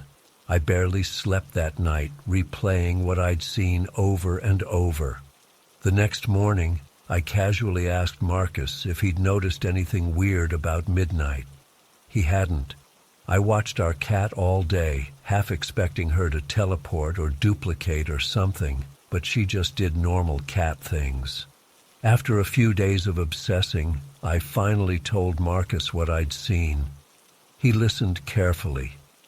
He's always been good like that. But I could tell he thought I was either mistaken or had briefly fallen asleep. He suggested maybe I was more tired than I realized with a toddler and everything. I knew he was trying to be supportive, but it was clear he didn't believe me. Honestly, I wouldn't have believed me either. But I know what I saw. The thing that really gets to me, even now, is that nothing like this has ever happened before or since. It was just this one isolated incident where reality seemed to hiccup. If our house had been haunted, or if weird things happened regularly, I could file it under creepy house phenomena and move on. But it was just this one impossible thing. We lived in that house for another year before moving to a bigger place closer to campus. Nothing strange ever happened again. Midnight is still our cat, still alive and well, still doing completely normal cat stuff. I've done a lot of reading since then, trying to find any similar experiences or scientific explanations. I've gone down rabbit holes about quantum physics, parallel universes, glitches in reality, all sorts of weird stuff I never cared about before. Nothing has provided a satisfying explanation. The closest theory I've found is something called a time slip. where somehow I saw the same event twice. But that doesn't really explain it either, because I was conscious and aware during both crossings. It wasn't like time rewound for me. I saw the first crossing, continued having a normal conversation with Marcus, and then saw it again. Another theory I considered is that maybe, just maybe, for a brief moment, there were two of our cat. Not in the sense that our cat literally duplicated, but perhaps some kind of overlapping reality where I glimpsed another version of our life playing out almost identically to our own. It sounds ridiculous when I type it out, but I've run out of rational explanations. What makes this even weirder is that I'm not the type of person who believes in supernatural stuff. I'm a high school science teacher. I believe in evidence and logical explanations. But I also trust my own eyes and my own mind. The incident has left me with this lingering sense of unease, like maybe the world isn't as solid and dependable as we think it is. Maybe there are little tears or glitches in reality that most of us never notice. Or maybe most people do notice them occasionally, but like me, they just don't talk about it because it sounds crazy. I sometimes wonder if anyone else in that old house ever experienced something similar. The landlord had mentioned it was built in the 1920s, but we never heard any stories about strange occurrences there. It was just a normal, slightly run-down rental house in a quiet college town. 3 years later, I still think about what I've come to call the Matrix cat incident at least once a week. It's become this persistent little splinter in my mind that I can't quite remove. I've mostly stopped actively trying to explain it, but whenever I see Midnight walking down our hallway in our new house, I find myself watching a little too intently, half expecting to see her walk by twice. I know this all sounds completely bonkers. If someone told me this story, I'd assume they were mistaken or making it up. But I know what I saw. I know I was fully awake and alert. I know our cat walked the same path twice within seconds, doing the physically impossible. The strangest part is how normal everything was before and after. No flickering lights, no strange sounds, no weird feelings or premonitions, just our cat doing something that defied the laws of physics in the most mundane setting possible. I sometimes wonder if these little reality glitches happen all the time around us, but we just don't notice most of them, or we explain them away as mistakes or misperceptions. Maybe what made my experience unusual wasn't that it happened, but that I was positioned perfectly to witness it and was paying enough attention to realize what I was seeing. I guess I'm sharing this now because I'm hoping someone else has experienced something similar, not because I want validation that I'm not crazy, but because I genuinely want to understand what happened that evening. Was it just a bizarre one-time glitch in reality? Was it something about that specific house? Or is there some perfectly logical explanation that I'm just not seeing? All I know for certain is that on a completely ordinary Tuesday evening in November 2020, I watched our one and only cat cross our hallway twice within seconds, taking the exact same path when there was no physical way for her to have done so. And that moment, brief as it was, changed how I see reality. I don't expect answers. I've made peace with probably never knowing what really happened. But I still find myself watching Midnight a little more carefully than before, wondering if she knows something about the nature of reality that I don't.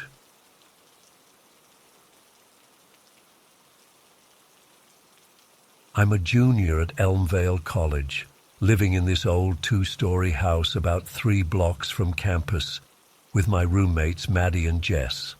It's nothing fancy, just your typical college rental with creaky floors and temperamental plumbing, but it's home.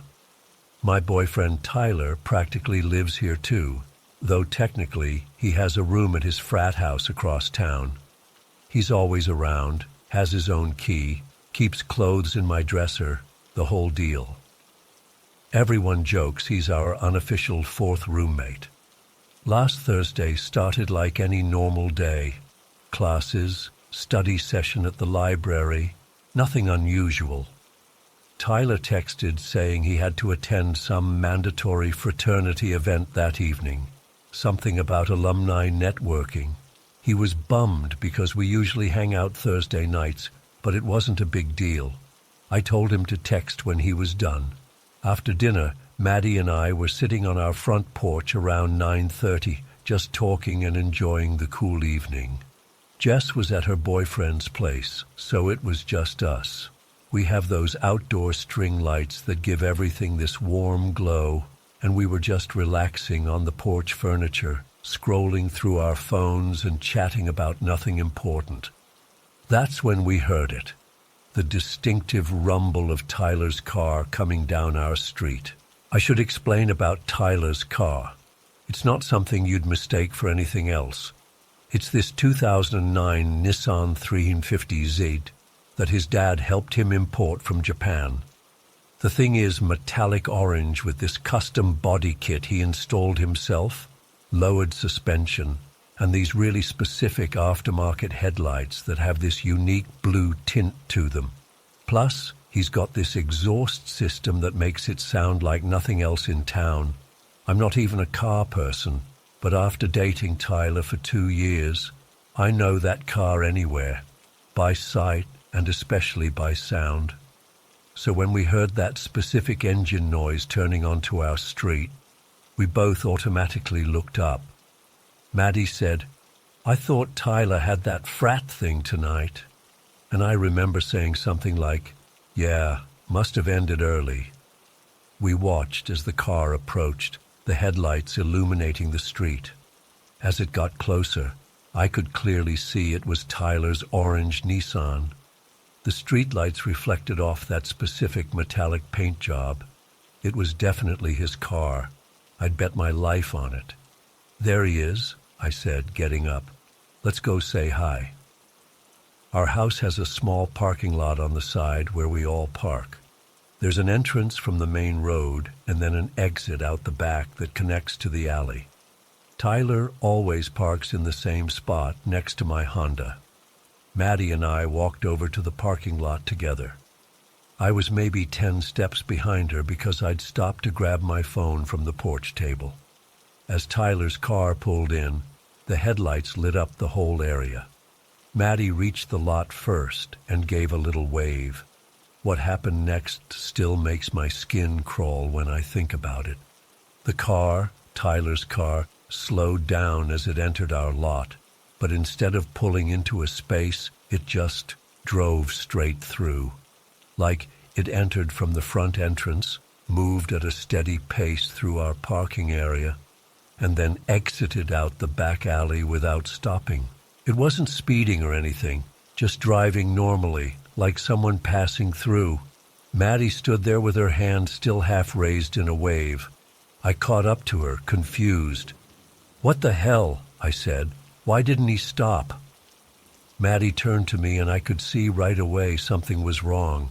Her face had gone completely pale, even in the dim light. "That was Tyler," she said, her voice weirdly flat.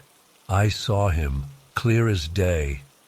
"Yeah, I know," I said, pulling out my phone. "Must be some emergency or something. I'll call him." "Charlotte?" Maddie grabbed my arm, hard enough that I winced. I saw his face. He looked right at me. He saw me waving. I shook her off, already dialing Tyler. "Then why didn't he stop? That doesn't make sense." The phone rang 3 times before Tyler picked up. Immediately I could hear music and voices in the background. Lots of people talking, glasses clinking, that unmistakable sound of a crowded room. "Hey, babe," Tyler said, his voice slightly raised to be heard over the background noise. "What's up?" I felt this cold sensation wash over me, starting from my scalp and running down my spine. "Tyler, where are you right now?" "I'm still at this alumni thing. Probably going to be here another hour at least. These old guys can talk forever, he laughed. Everything okay? I swallowed hard, looking at Maddie, who was still standing there frozen. Did you just drive by our house? Like literally 30 seconds ago? What? No. He sounded confused. I'm across town at the chapter house. Been here since 7. Why? Your car, I said, my voice starting to shake. We just saw your car pull into our lot and drive through without stopping. There was a pause, and then Tyler laughed again, but it sounded uncertain. Someone else with an orange Z? I mean, there aren't many around here, but it was your car, Tyler. The exact same one. Custom everything. I was pacing now, my free hand pressed against my forehead. Maddie and I both saw it. Charlotte, Tyler's voice had changed, all the amusement gone. I'm standing on the back deck of the frat house right now. My car is parked right in front of me in the lot. It hasn't moved all night. I felt like I couldn't breathe properly. Maddie was now sitting on the curb, her head in her hands. Put Maddie on, Tyler said. I handed her the phone and she took it, her hand visibly trembling. Tyler, she said, her voice barely audible. Then more firmly, Tyler, I saw you. I was maybe 10 feet away. You looked right at me when I waved. It wasn't just your car, it was you driving it. I couldn't hear what Tyler was saying, but Maddie's responses made it clear. No, I'm not confused. Yes, I'm absolutely certain. No, I wasn't drinking. Because I saw your face, Tyler. I literally saw you. You had on that gray hoodie you always wear, and you looked right at me. She handed the phone back to me, her expression completely shaken. Tyler, I said, taking the phone. I'm coming over, he said immediately. I'll be there in 15 minutes. But your event doesn't matter. Don't go anywhere, okay? After he hung up, Maddie and I went back inside the house and locked the door. Neither of us wanted to stay outside anymore. We sat at the kitchen table in silence for a few minutes, both trying to process what we'd seen. Maybe it was someone who looks like Tyler, I suggested weakly, not believing it myself. With a similar car? Maddie shook her head. Charlotte, I saw him clearly. The lot has those bright lights, and he was looking right at me. It was Tyler, and it was definitely his car, that specific orange color, the body kit, everything. But that's impossible, I whispered. He's across town, with his car. I know what I saw, she insisted, rubbing her arms like she was cold, though the house was warm. And the way he looked at me, it was strange, like he recognized me, but didn't expect to see me there. Almost confused. I felt sick to my stomach. This wasn't the first weird thing to happen in our house. There had been other incidents, items disappearing and reappearing in different places, doors that were definitely closed being found open, the sound of footsteps upstairs when no one was home. We'd always joked about having a harmless ghost, nothing that ever felt threatening. But this was different. This wasn't just a paranormal experience. It felt like something had gone wrong with reality itself. 14 minutes later, I was watching the clock obsessively. We heard the familiar sound of Tyler's car pulling into our lot. This time, Maddie and I looked at each other and didn't move. We heard a car door slam, then Tyler's key in the lock, and he burst in looking worried. "Are you both okay?" he asked immediately, coming over to the table. He was indeed wearing the gray hoodie Maddie had described. "We're fine," I said. "Just freaked out." "Tell me exactly what happened," he said, pulling up a chair. We went through it all again, hearing his car, seeing it pull in, Maddie waving, the car driving straight through without stopping, Maddie seeing Tyler behind the wheel. "And I was clearly at the frat house when you called," Tyler said, running a hand through his hair. "There are like 50 people who can confirm I was there all night. including my roommate who drove me there because my car was low on gas. That detail made me freeze. Wait, your car was low on gas? Yeah, that's why Jason drove us both. My car hasn't moved since this morning. It's still sitting in the frat house parking lot right now. Maddie let out a small sound, almost like a whimper. Then what did we see? I felt like the floor was tilting beneath me. Could someone have stolen your car? Taken it for a joyride? Tyler shook his head. I have the only key right here. He patted his pocket. And the car has that engine immobilizer system. You can't hotwire it. Plus, Jason just texted me back. He held up his phone. He walked outside to check, and my car is still exactly where I parked it this morning. The three of us sat in stunned silence. Has anything like this happened before? Tyler finally asked. Maddie and I exchanged glances. We've had some weird stuff, I admitted. Things moving around, strange noises, but nothing like this. Actually, Maddie said slowly, there was that thing last month with Tyler's jacket. I'd almost forgotten about that. One morning, I'd found Tyler's favorite denim jacket hanging on our coat rack when he hadn't been over in 3 days. When I texted him about leaving it behind, he said he'd been wearing it all weekend at his parents' house 2 hours away. When he came over later that day, he arrived wearing the exact same jacket. Somehow, his jacket had been in 2 places at once. At the time, we'd convinced ourselves I was mistaken, that it must have been a different jacket. But now, and there was that voicemail, Tyler added quietly. About 2 months ago, I'd received a voicemail from Tyler at 3:17 p.m., asking if I wanted to meet for coffee before his 4:00 class. The problem was, at 3:17 p.m., Tyler had been sitting next to me in our biology lecture. His phone had been on the desk in front of him the entire time. When we checked his call log later, there was no record of any call to me at that time. We'd written it off as a glitch with my phone, a delayed message from earlier, something technical, but it hadn't felt right even then. It's always centered around you, I said to Tyler, a chill running through me. All these weird things, they all involve you somehow. What does that mean? He asked, looking genuinely scared now. What's happening? None of us had an answer. We spent hours that night theorizing, everything from ghosts to doppelgangers to some bizarre quantum physics phenomenon. Tyler ended up staying over, none of us wanting to be alone. We finally fell asleep around 4 a.m., exhausted from the fear and confusion. The next morning, Tyler and I drove to the frat house together. His car was there, exactly where he said he'd left it. The gas tank was nearly empty, just as he'd said. There was no evidence it had been moved. It's been 5 days now, and I still can't make sense of what happened. It's like the universe glitched somehow, like it played Tyler's usual routine of coming to our house too early, creating an impossible duplicate of both him and his car. Maddie has barely spoken about it since that night, but I know she's as disturbed as I am. She's been staying at her boyfriend's place, coming home only to grab clothes and attend classes.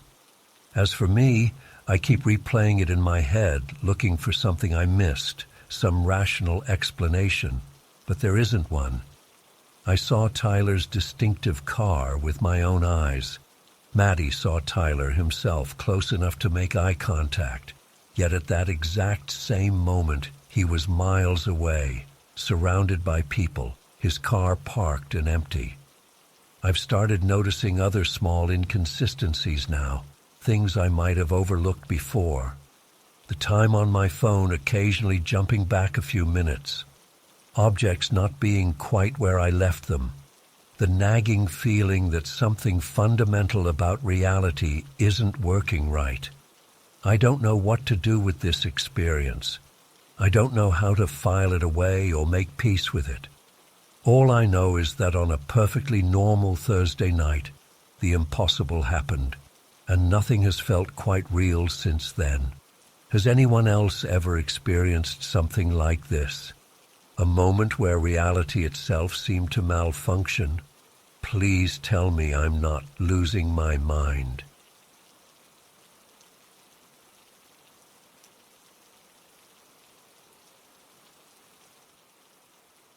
I've never posted about this before, but I need to get it off my chest. I still can't explain what happened, and it's been driving me crazy for the past 3 months. My name's Andrew. I'm 34, and I've been living in the Crestwood apartments with my wife Elena for about 6 years now. Elena's been here even longer. She moved in about 5 years before we met, so she's been in this building for 11 years total. We know every inch of this place, every single inch. At least that's what I thought until October 15th. I was coming home from work around 6:30 p.m., just like any other weekday. It had been a normal Tuesday. Boring meetings, too much coffee, the usual office stuff. I remember I was mentally planning what to make for dinner as I walked up to our building. I wasn't really paying close attention to my surroundings, just on autopilot like most days. I turned the corner onto Maple Street and headed toward our building's main entrance. And that's when I noticed it. There was this massive air duct installed right beside the entrance. And when I say massive, I mean massive. It had to be at least 4 feet in diameter, running up the entire side of the building from ground level all the way to the roof. It was this ugly industrial-looking metal thing, painted the same beige color as our building, but clearly standing out against the brick exterior. I literally stopped in my tracks. I stood there for a good minute just staring at it, thinking I must be losing my mind. How had I never noticed this huge duct before? It wasn't exactly subtle. It dominated that entire side of the entrance. My first thought was that maintenance must have installed it recently. We'd gotten an email about some HVAC work last month, but nothing about major exterior changes. And this was definitely major. It completely changed the look of the entrance. I walked closer to inspect it, and that's when things got really weird. This thing wasn't new at all.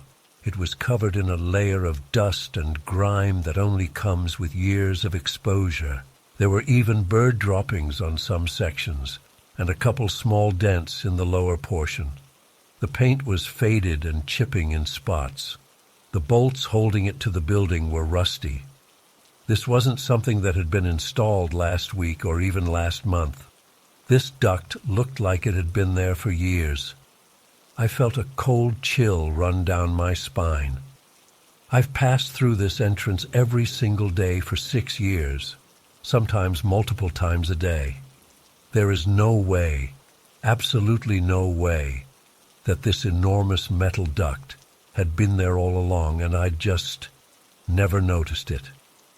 I pulled out my phone and took several pictures from different angles. I even took a short video, panning from the ground up to show the full scale of this thing.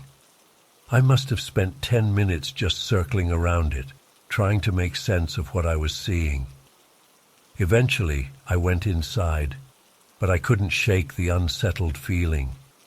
I half expected Elena to mention something about it when I got to our apartment, but she was just sitting on the couch, watching Netflix, like nothing was wrong.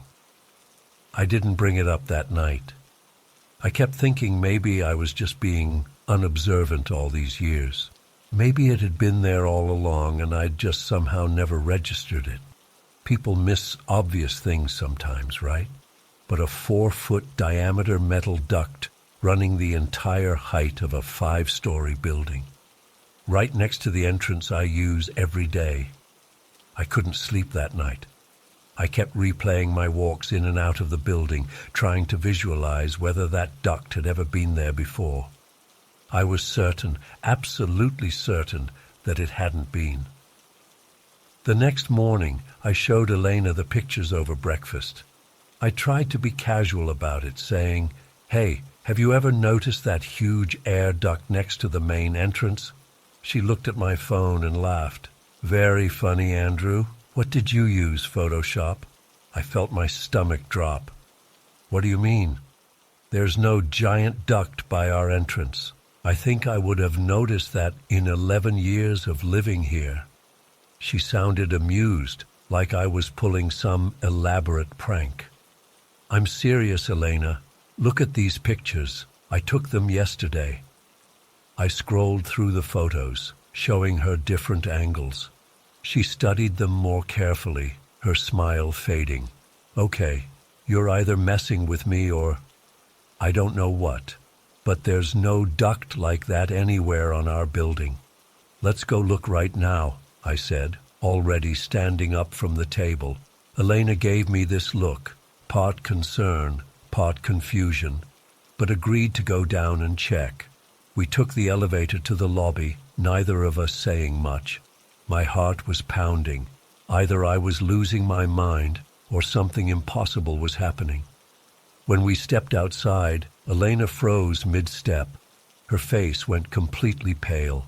"What the hell?" she whispered, staring at the massive duct that was undeniably there, exactly as I'd photographed it. "You see it too?" I asked, feeling both relieved and terrified. She nodded slowly, walking toward it like she was approaching some wild animal. I watched as she reached out and touched the metal surface, tracing her fingers along a rusted seam. "Andrew, this wasn't here yesterday. It wasn't here last week. It wasn't here for the entire 11 years I've lived in this building." Her voice was shaking. "That's what I've been trying to tell you," I said. We both stood there examining it. Elena pointed out details I hadn't even noticed. How the duct was actually connected to a vent in the foundation. How there were bird nests in some of the support brackets near the top. How the metal had that specific kind of weathering that only comes from years of rain and snow cycles. "This thing looks like it's been here for decades," she said. That's when I started to feel genuinely scared. Not just confused or disoriented, but actually afraid. Because if both of us, who had lived here for years and passed this exact spot thousands of times, had never seen this enormous structure before, then what the hell was going on? We decided to check the other entrances to the building. Crestwood has 11 different entry points spread around the perimeter. We walked around the entire building, examining each entrance. None of the others had anything remotely similar installed. The main entrance was the only one with this mysterious duct. We even asked Mrs. Patel, who's lived here for over 20 years and was walking her dog near the south entrance. When we casually mentioned the big air duct by the main entrance, she looked confused and said she didn't know what we were talking about. When we insisted there was one, she said she'd check it out later, but clearly thought we were confused. By this point, I was feeling seriously unsettled. Elena suggested we go to the management office to ask about it. The building manager, Tony, has been working here for about 15 years. When we asked him about the air duct, he looked at us like we were speaking a foreign language. "What air duct?" he asked. "The huge one next to the main entrance," Elena said. "The metal one that goes all the way up the building." Tony shook his head. "There's no air duct by the main entrance." We insisted there was, and finally convinced him to come look. I'll never forget the expression on his face when we rounded the corner and the duct came into view. He actually stumbled backward a step. "What the?" he muttered. "How long has that been there?" "That's what we're asking you," I said. Tony circled the structure, touching it, looking up its length. "This isn't in any of our building plans. I've never authorized installation of anything like this." He pulled out his phone and started taking his own pictures. "I need to call the building owner about this." We left Tony making his calls and went back to our apartment. Both of us were too disturbed to go to work. We sat at our kitchen table, looking at the pictures on our phones, trying to make sense of what was happening. Maybe it's some kind of shared hallucination, Elena suggested, but neither of us believed that. Someone would have had to physically install this thing, I said. That's not something that happens overnight without anyone noticing. And it would require permits, construction crews, equipment. Elena nodded. And it clearly hasn't been recently installed. It looks old. That's when she had the idea to check Google Street View. She pulled up our address on her laptop, and we looked at the most recent images from 6 months ago. No duct.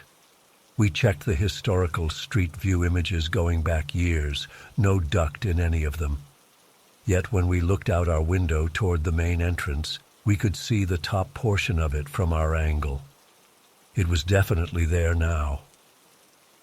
Around noon, Tony called us. He sounded shaken. He said he'd checked all the building records and spoken with the owner. There was no record of any air duct installation ever being approved or completed at the main entrance. He'd also called the city permit office, and they had no documentation either. But the weird thing is, Tony said, I went down to the basement to check where it might connect to our HVAC system, and there's nothing. It's just there. It doesn't seem to connect to anything inside the building. After we hung up, Elena suggested we go outside and take a closer look at the base of the duct. I agreed, so we headed back down. The base of the duct disappeared into a metal grate in the concrete foundation. The grate looked as old and weathered as the duct itself. I knelt down to peer through it, but couldn't see much beyond a few inches of darkness. That's when I noticed something that made my skin crawl. There was a faint sound coming from inside the duct, a low, rhythmic whooshing, almost like breathing. It was barely audible, but definitely there. I motioned for Elena to listen. She knelt beside me, putting her ear near the grate. Her eyes widened. It sounds like, she hesitated. Like breathing, I finished for her. We both straightened up quickly.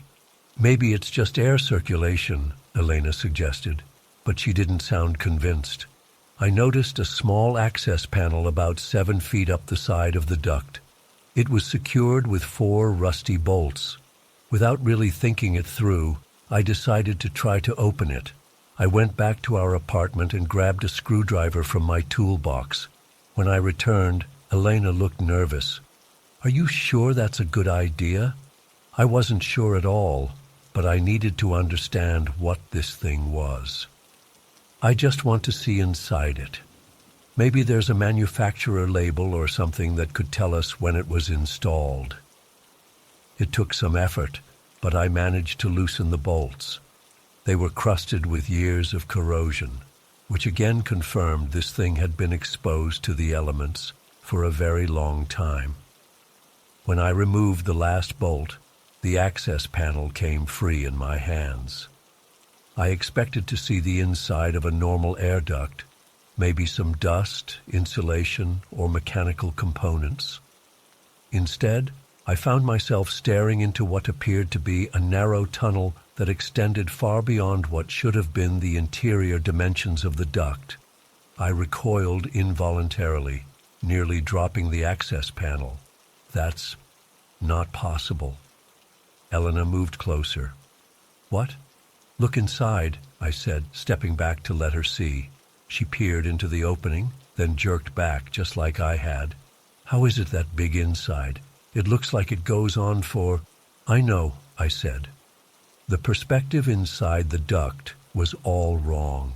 Instead of seeing the opposite inner wall of what should have been a simple cylindrical duct, we were looking at what appeared to be a tunnel extending at least 30 or 40 feet horizontally, which would put it well inside our building's lobby. But that space was occupied by the lobby. There couldn't be a tunnel there. The breathing sound was louder now with the panel removed, and there was something else, a faint, musty smell that reminded me of old basement spaces that haven't been opened in years. I took out my phone and turned on the flashlight, pointing it into the opening.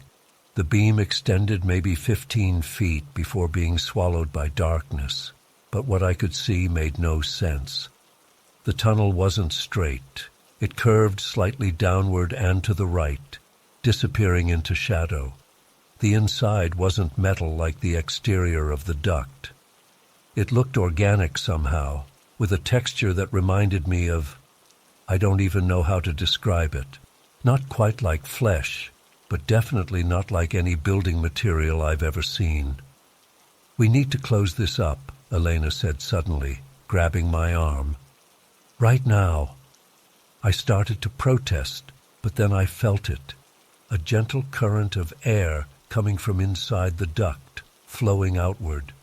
The breathing sound changed tempo, becoming faster, more agitated, and the smell intensified, taking on a sharper edge that burned my nostrils. I quickly replaced the access panel and started tightening the bolts. My hands were shaking so badly I dropped the screwdriver twice. Elena kept looking around as if expecting someone or something to appear. We hurried back to our apartment without speaking. Once inside, Elena locked the door and then just stood there, her back against it. "What the hell is that thing?" she whispered. I shook my head. "I don't know, but it's not an air duct." We spent the rest of the day researching online, looking for any similar experiences or explanations. We found nothing helpful. By evening, we were both exhausted and on edge. Around 8 p.m., the building's fire alarm went off. We joined the other residents evacuating down the stairwell. Outside, fire trucks arrived within minutes. The firefighters entered the building while we all waited on the street. I noticed one of our neighbors, Mr. Collins, standing near the main entrance, staring at the duct. I approached him casually and asked, "Have you ever noticed that before?" He looked at me strangely. "Notice what?" "The air duct. Right there." I pointed directly at it. Mr. Collins followed my finger with his eyes, then looked back at me with confusion. "What air duct? There's nothing there." My blood ran cold. I looked at where I was pointing. The duct was clearly there, exactly as before. Massive, weathered, impossible to miss. "You don't see it?" I asked, my voice barely audible. He shook his head slowly. "Are you feeling okay, Andrew?" I mumbled something and walked back to Elena, who was talking with some other neighbors. I pulled her aside and told her what had just happened. "They can't see it," I said. Collins was looking right at it and couldn't see it. Elena's face went pale. We both looked around at the crowd of residents gathered outside. No one was paying any attention to the massive structure that dominated the entrance to our building. They were all just chatting, checking their phones, completely oblivious. "Why can only we see it?" Elena whispered. Before I could answer, the fire chief emerged from the building and announced that it had been a false alarm. Everyone began filing back inside. As Elena and I approached the entrance, I felt a sudden resistance, like walking against a strong wind, except there was no wind. Elena felt it too. I could see her struggling against it. The closer we got to the duct, the harder it became to move forward. And the breathing sound, I could hear it again, louder than before, even though the access panel was closed. It had changed character, becoming more rapid, almost excited. We pushed through the invisible resistance and made it inside. In the elevator, Elena turned to me with tears in her eyes. "We need to move," she said simply. "I can't stay here anymore." I agreed. Whatever was happening, whatever that thing was outside our building that only we could see, it wasn't natural, and it seemed to be aware of us now. We packed essential overnight items and booked a hotel room downtown. As we were leaving with our bags, Tony, the building manager, caught us in the lobby. "Hey, I meant to update you guys," he said. "I looked into that air duct situation. Turns out it was installed back in the 70s when the building was first constructed. It's on the original blueprints, just not the digital copies we use now. Mystery solved, right?" He laughed lightly. Elena and I exchanged glances. We knew that was impossible. The duct hadn't been there yesterday, hadn't been there in any of the Google Street View images, and most of our neighbors couldn't even see it. "Did you go inside it?" I asked carefully. "Through the access panel?" Tony looked confused. "What access panel?" "It's a solid piece. No way to get inside unless you cut through the metal." I started to argue, but Elena squeezed my arm. I got the message. There was no point. We thanked Tony and continued toward the exit. As we approached the main doors, that resistance returned, even stronger than before. The breathing sound was audible even through the closed doors, a rhythmic, hungry sound that seemed to fill the entire lobby, though no one else reacted to it. We pushed through and hurried past the duct without looking at it. But I swear I felt something reach for us as we passed. Not physically, but some kind of presence extending outward, trying to grasp us. It's been 3 months since that day. We never returned to our apartment. We arranged for movers to pack our things while we stayed away. We've been living in a different part of the city, trying to forget what happened. But I can't forget. I still have the pictures on my phone, the only proof that what we experienced was real. Sometimes I look at them late at night, studying that impossible structure that appeared out of nowhere and inserted itself into reality. I've started noticing things in our new neighborhood too, small discrepancies, things that weren't there before suddenly appearing with signs of age and wear. A mailbox on the corner, a fire hydrant across from our building, a crack in the sidewalk that forms a pattern too deliberate to be random. And sometimes, when the city gets quiet late at night, I swear I can hear it again. That rhythmic breathing sound coming from somewhere just out of sight.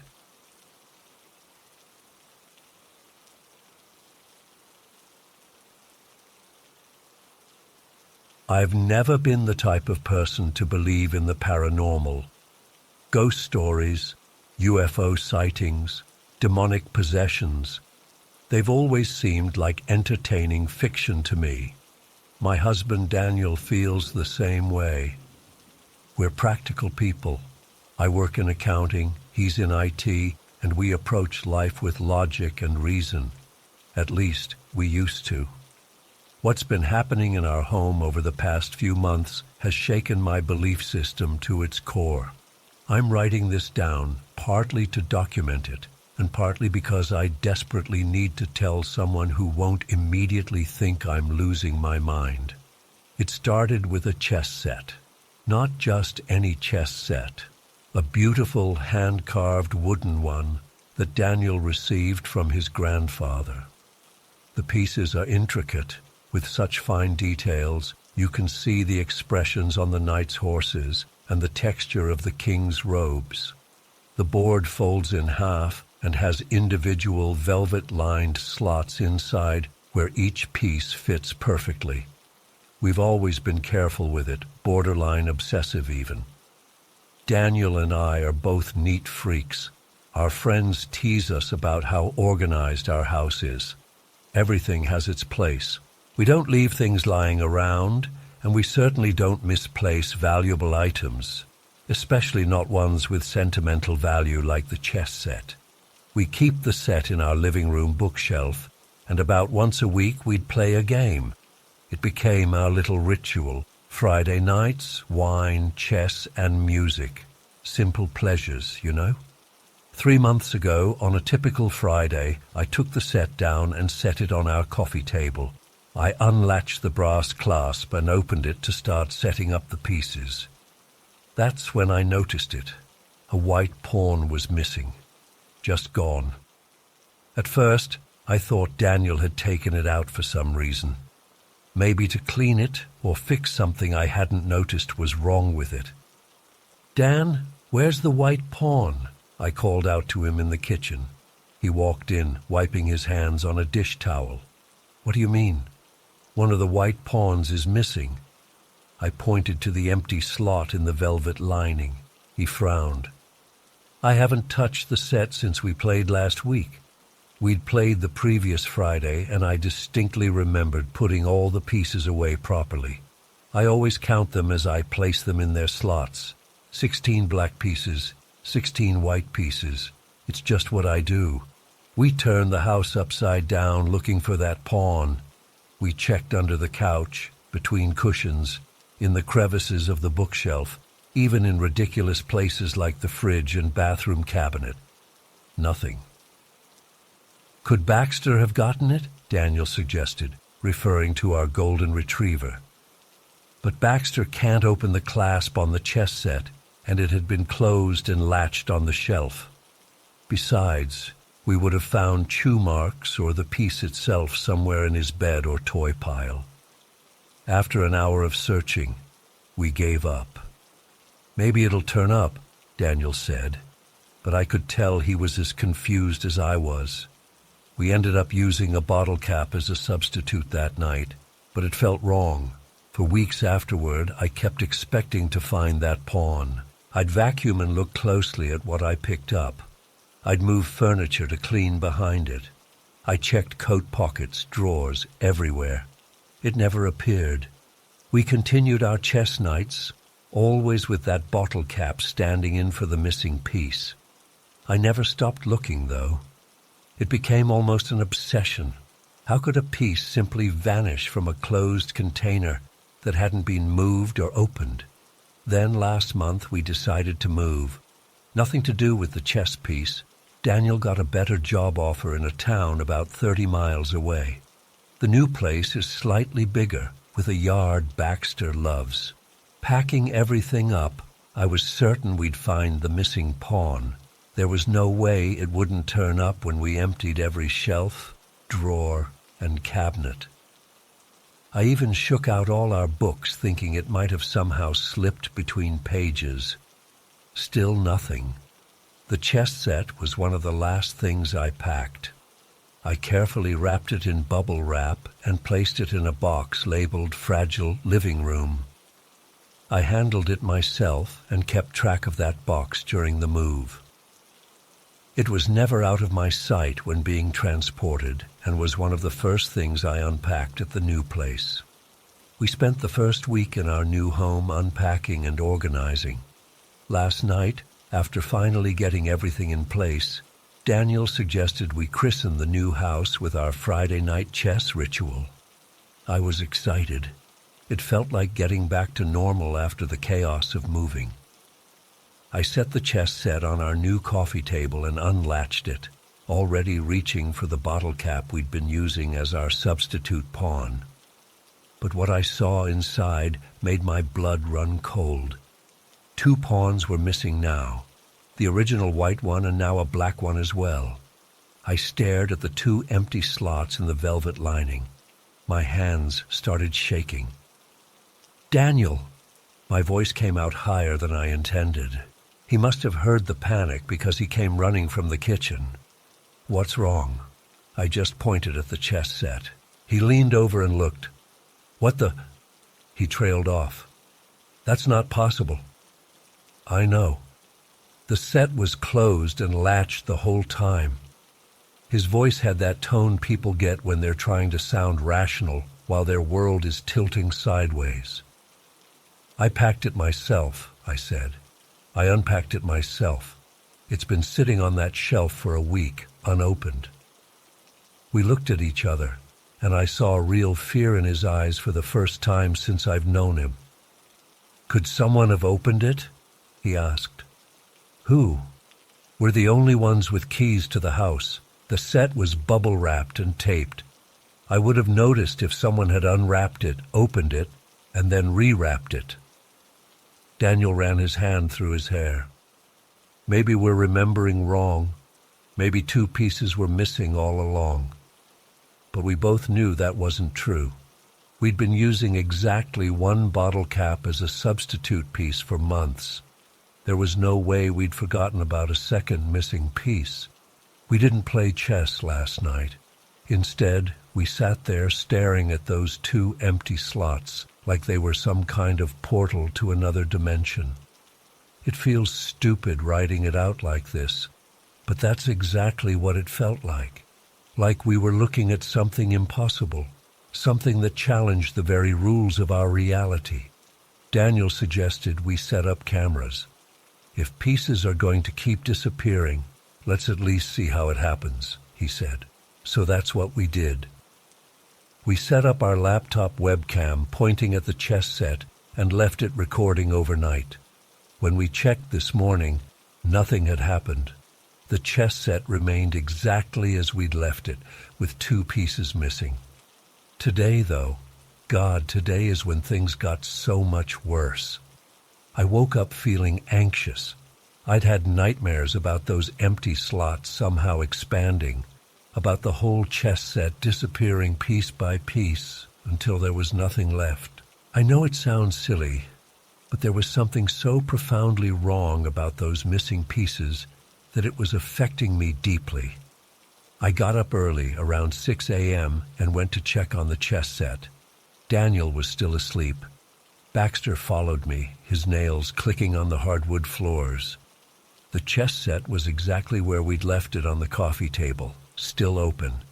I counted the pieces again, irrationally hoping that maybe the missing pawns had reappeared overnight. They hadn't, but something else had changed. The white queen was now positioned differently within its slot. I distinctly remembered all pieces being nestled perfectly in their custom-fitted hollows, but the queen was now slightly rotated, its crown pointing toward the edge of the box rather than the center. I told myself I was being paranoid. Maybe the house had settled during the night, causing the piece to shift. Maybe Baxter had bumped the table. Maybe I was misremembering how I'd left it, but I knew I wasn't. This meticulous attention to detail is built into who I am. I notice these things. I reached out to adjust the queen, to turn it back to its proper alignment. When my fingers touched it, the piece was warm. Not room temperature, but warm like it had been recently held. I yanked my hand back so fast I nearly fell over. Baxter whined, picking up on my fear. For several minutes, I just stood there, staring at the chess set, my heart pounding in my chest. Then I forced myself to touch the queen again. This time, it was cool to the touch, just like it should be. Had I imagined the warmth? Was I so sleep-deprived and anxious that I was hallucinating? I picked up the queen and examined it closely. It looked normal, the same intricate carving, the same polished wood. But something felt off about it. I can't explain it better than that. It just felt wrong in my hand. I put it back in its slot, making sure it was perfectly aligned, and went to make coffee, trying to shake off the growing sense of dread. When Daniel woke up, I told him about the queen. He looked concerned, but suggested there must be a rational explanation. Maybe you bumped it in your sleep. Maybe you sleepwalked. But I've never sleepwalked in my life. We spent the morning trying to act normal, unpacking the last few boxes, arranging pictures on walls. But I kept finding reasons to walk by the chess set, to check that everything was still in place. Around noon, Daniel left to go pick up some groceries. I was alone in the house with Baxter.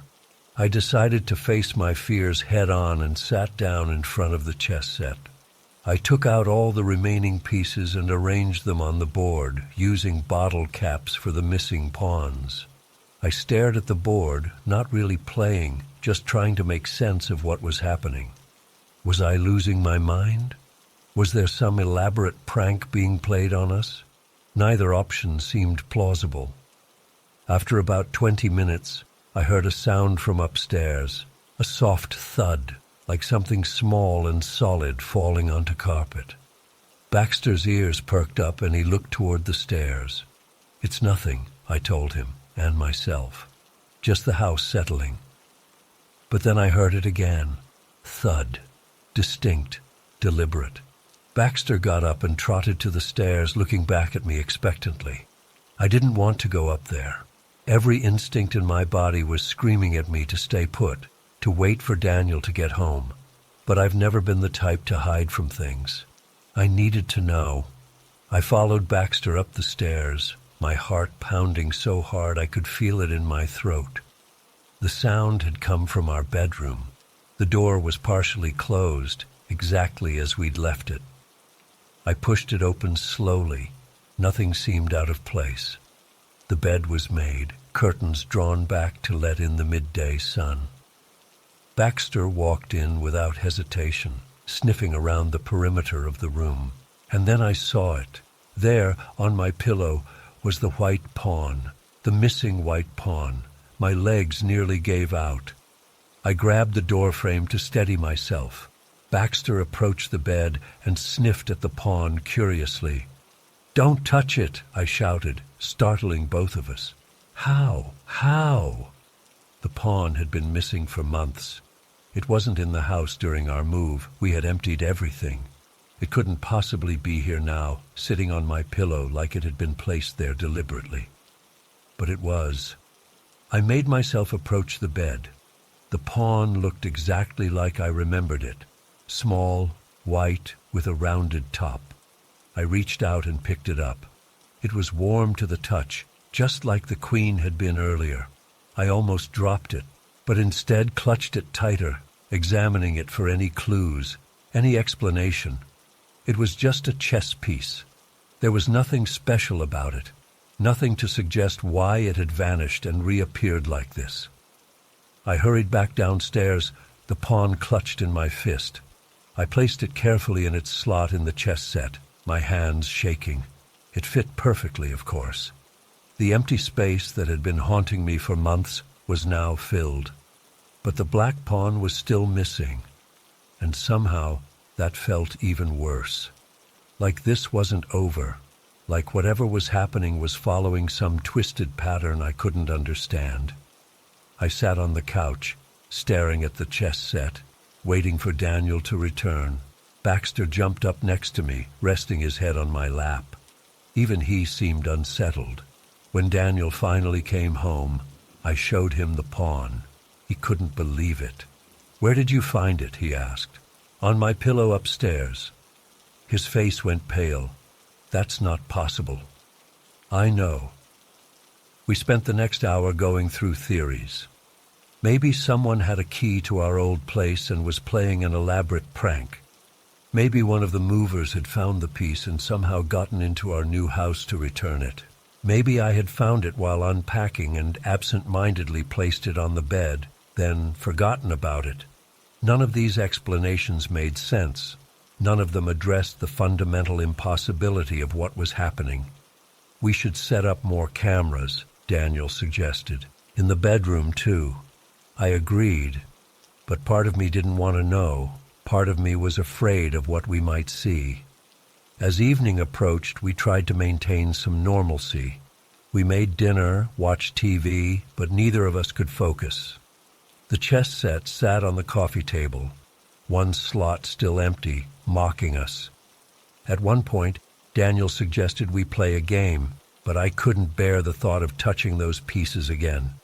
The memory of the warm queen and pawn was still too vivid. We went to bed early, both exhausted from the stress of the day. Daniel fell asleep quickly, but I lay awake, listening to the sounds of our new house. Every creak, every settling noise made me tense.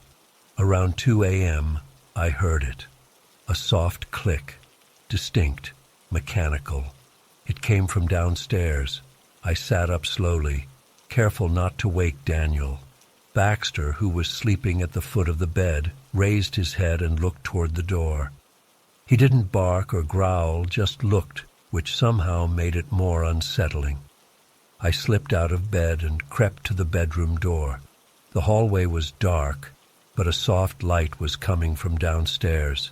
Not the harsh white of our LED lamps, but a warmer glow like candlelight. Part of me wanted to wake Daniel, but another part, the part that needed answers, propelled me forward. I moved silently down the stairs, Baxter following close behind. The light was coming from the living room. As I reached the bottom of the stairs, I could see the source, the chess set. It was glowing, not the whole thing, just the pieces, emitting a soft, pulsing light like embers in a dying fire. I stood frozen in the doorway, unable to comprehend what I was seeing. The chess pieces were arranged on the board, no longer in their slots. They were positioned as if in the middle of a game that was nearly over. The black side had only a few pieces left, including the missing black pawn. I must have made a sound, a gasp or a whimper, because suddenly the light vanished. The room was plunged back into darkness so complete it felt solid. I fumbled for the light switch, slapping the wall frantically until I found it. The overhead light came on, harsh and bright after the strange glow. The chess set was closed, latched, back on the shelf where it belonged, not on the coffee table where we'd left it. My hands trembling, I took it down and opened it. All the pieces were in their slots. All 32 of them, including both pawns that had been missing. I dropped the set. It clattered to the floor, pieces scattering across the hardwood.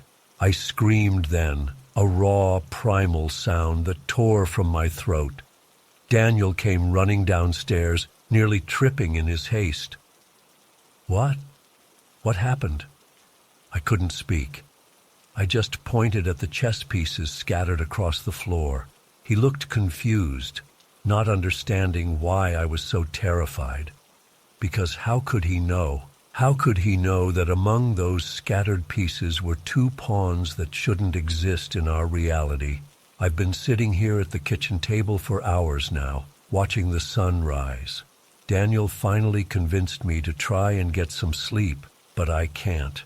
Not with those chess pieces back in their box, not with the memory of that impossible game being played in our living room. I don't know what's happening. I don't know if I'm losing my mind or if there's something in this house, something that's using that chess set to communicate or to torment us. All I know is that the rules I've lived by, the laws of physics, of cause and effect, don't seem to apply anymore. The chess set is back on the shelf now, closed and latched. Daniel thinks I had a vivid nightmare, that I sleepwalked downstairs and imagined the whole thing. He collected all the pieces from the floor, counted them twice, and confirmed that yes, all 32 pieces are accounted for. But I know what I saw, and I know that at some point today, I'll open that chess set again, and something will be different. A piece will be missing or moved, or there will be an extra one that shouldn't exist. I'm writing this down as a record, as proof that I'm not crazy. Something impossible is happening in our home, and it's centered on that chess set. The sun is fully up now. Daniel just came into the kitchen and suggested we play a game of chess later to face my fears. I agreed, even though every cell in my body is screaming against it. But I need to know. I need to understand what's happening. So tonight, we'll play chess, and I'll be watching those pieces very, very carefully.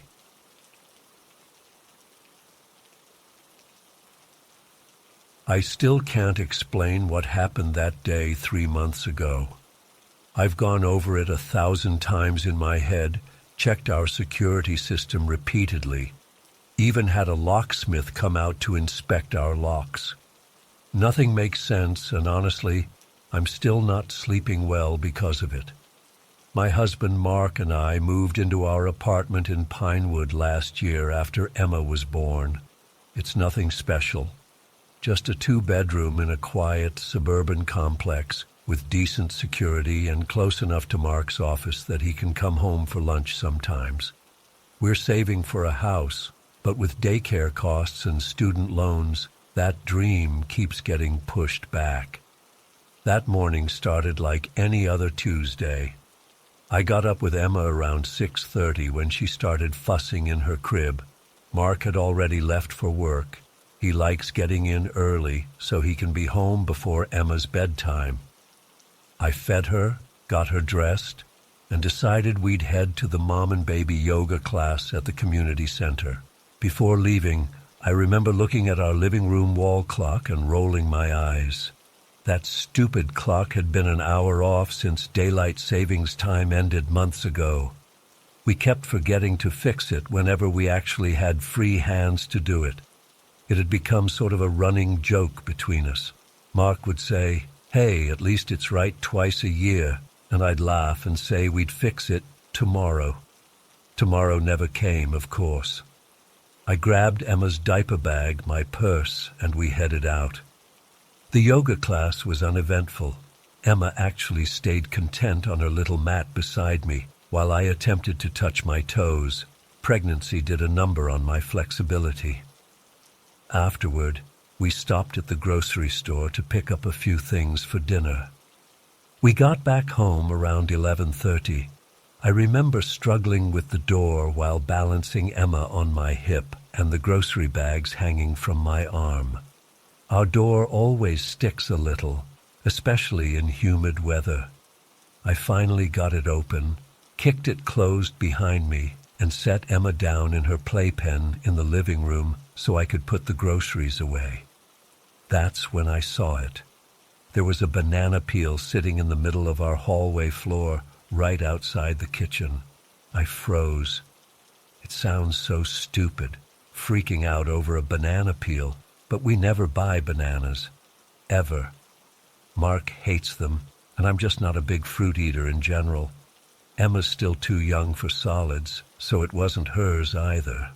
At first, I thought maybe it had been stuck to my shoe somehow from the grocery store, but it was placed too deliberately, right in the center of the hallway, and I hadn't even gone down that produce aisle.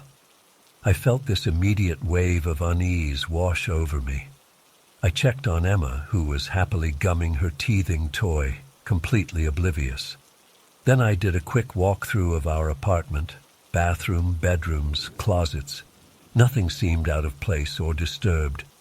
I texted Mark, "Did you come home during your break today?" While waiting for his response, I went back to the banana peel. I stared at it, not wanting to touch it. It wasn't fresh. The edges had started to brown, but it wasn't old and shriveled either. My phone buzzed. "Mark, no, been stuck in meetings all morning. Why?" I swallowed hard and sent another text. "There's a banana peel in our hallway. We don't eat bananas." His response came quickly. "Weird. Maybe it fell out of one of your grocery bags." But I knew that wasn't possible. I hadn't bought bananas. "I'm checking the security footage," I texted back. Our apartment complex has a basic security system. Nothing fancy, just a single camera at our front door that feeds to an app on our phones. I pulled up the footage and scrolled back to when I'd left that morning, around 8:45. Then I fast-forwarded until I saw myself returning at 11:30. In between, nothing. No one came to our door. No one entered our apartment. My hands were shaking as I used a paper towel to pick up the banana peel and throw it in the trash. I tried to rationalize it. Maybe Mark had eaten a banana days ago and somehow the peel had fallen behind something and just now appeared. But no, we seriously never buy bananas, ever. I decided I needed to get out of the apartment again. The walls suddenly felt too close, and I couldn't shake the feeling of being watched. I texted Mark that I was taking Emma to my mom's for a few hours just to clear my head. I grabbed Emma's diaper bag again and was about to pick her up when I noticed something else that made my blood run cold. The wall clock, our perpetually wrong wall clock, now showed the correct time. I stared at it, my heart hammering in my chest. I pulled out my phone to confirm, and sure enough, The clock that had been stubbornly displaying the wrong time for months was now perfectly accurate. Someone had been in our home. Someone had fixed our clock. I snatched Emma up so quickly she started crying. I bounced her automatically, trying to soothe her while my mind raced. I texted Mark again with shaking fingers. "The clock is fixed. Did you come home and fix it?" His response, "What? No. Are you okay?" I wasn't okay. I was terrified. I grabbed my keys and practically ran out the door with Emma. In the car, I called Mark and he answered immediately. "Laura, what's going on?" He sounded concerned. "Someone's been in our apartment," I said, my voice breaking. "The banana peel, the clock. Someone was there while we were out." "Are you sure?" Mark asked. "Maybe I fixed the clock the other day and forgot to mention it." "Did you?" I demanded. There was a pause. "No," he admitted. "I haven't touched it, but there has to be an explanation." "I checked the security footage," I told him. "No one came through the front door while we were gone." "What about maintenance?" he suggested. "Maybe they came in for something?" "They always leave a notice," I reminded him, "and they wouldn't just help themselves to a banana and then fix our clock." "Look," Mark said, trying to sound calm, "just go to your mom's like you planned. I'll leave work early and meet you there. We'll figure this out." I spent the afternoon at my mom's, jumpy and distracted. I didn't tell her what happened. She already thinks our apartment building is unsafe and is constantly sending us listings for better neighborhoods. Mark arrived around 3:30, and we decided to go back to the apartment together. When we got home, Mark did a thorough search while I stayed by the door with Emma. He checked every closet, under the beds, behind the shower curtain. All those places you see in horror movies that make you roll your eyes until you're actually living it. "There's no one here," he finally said, but he didn't sound relieved. "Check the windows," I said. "Maybe someone came in that way." But all our windows were locked from the inside, and we're on the second floor anyway. There was no sign of forced entry anywhere. "I want to check the footage again," Mark said, pulling out his phone. We sat on the couch together, Emma between us, and watched the security footage from the entire day. Nothing. No one entered or left except for us. "This doesn't make sense," Mark muttered, running a hand through his hair. "Maybe it's a glitch," I suggested. "Maybe the camera stopped recording for a while." We checked the timestamp on the footage. Continuous, no gaps. "This is going to sound crazy," Mark said slowly, "but could you have fixed the clock yourself and forgotten? Maybe you were tired, on autopilot." "And the banana peel?" I demanded. "Did I magically create that too?" He sighed. "No, of course not." We sat in silence for a moment, both of us staring at the now correct clock on the wall. "Maybe we should stay at my mom's tonight," I suggested. Mark nodded. "Yeah, maybe that's a good idea."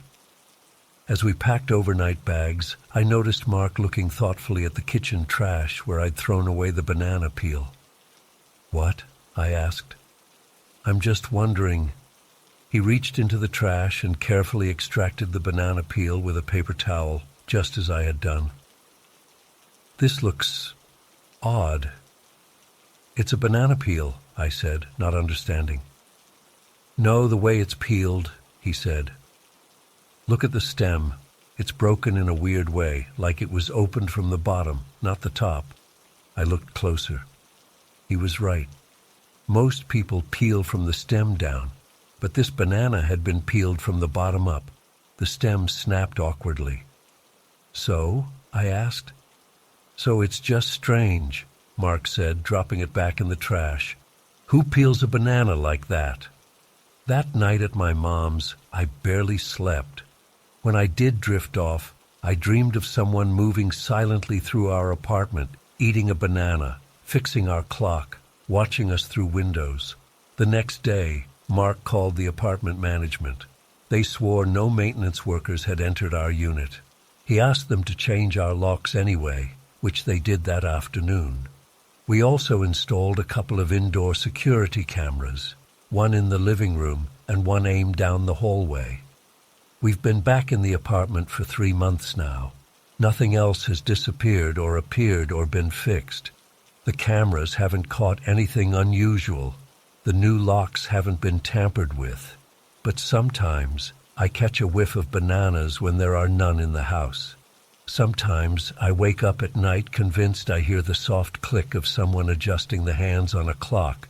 Mark thinks I'm being paranoid now. He suggested therapy for postpartum anxiety. Maybe he's right. Maybe there's a logical explanation for everything that happened that day. But I know what I saw. I know we didn't have bananas. I know that clock had been wrong for months. Someone was in our home while we were out. Someone who didn't come through the door. Someone who likes bananas and correct time.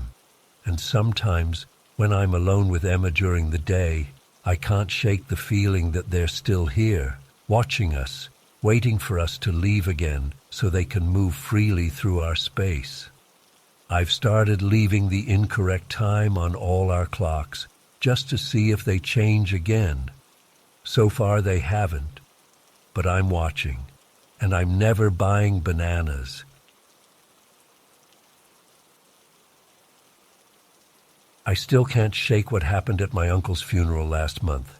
It's been weeks, and I keep going over it in my head, trying to make sense of it. I know how this is going to sound, but I need to get this off my chest because it's driving me insane.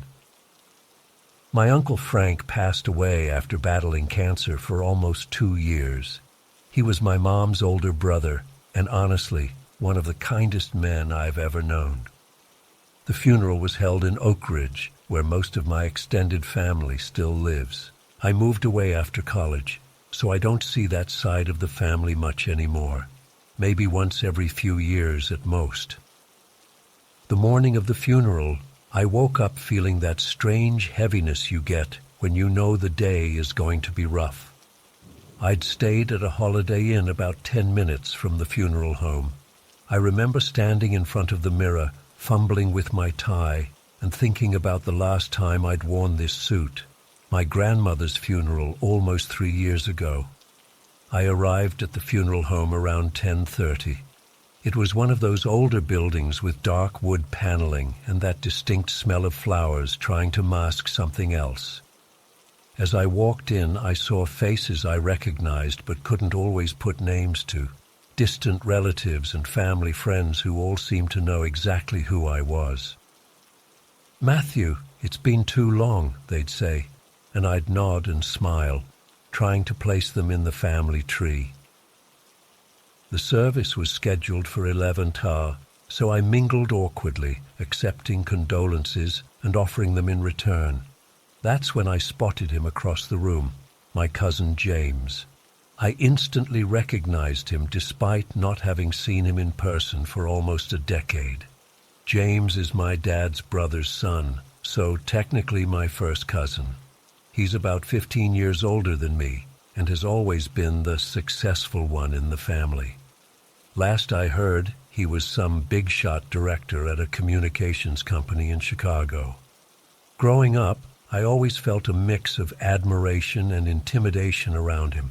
He was always polished, confident, wearing expensive suits, and talking about business deals that sounded important. When our eyes met, James smiled and made his way over to me.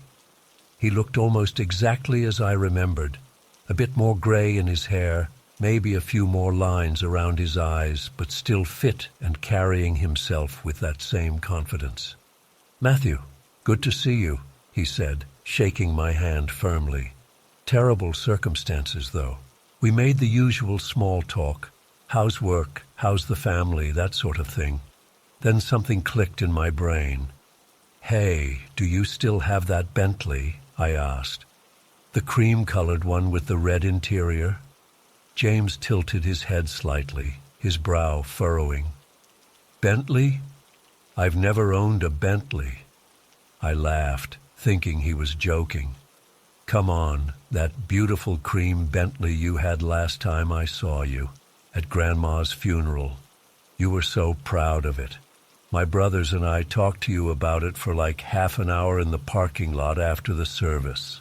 James's expression changed from confusion to concern. Matt, I've never owned a Bentley in my life. I've always been a Jaguar man, had an XJ for years, just upgraded to an F-Type last summer. I felt a chill run down my spine. I distinctly remembered that Bentley. It wasn't just some passing detail. We had an entire conversation about it.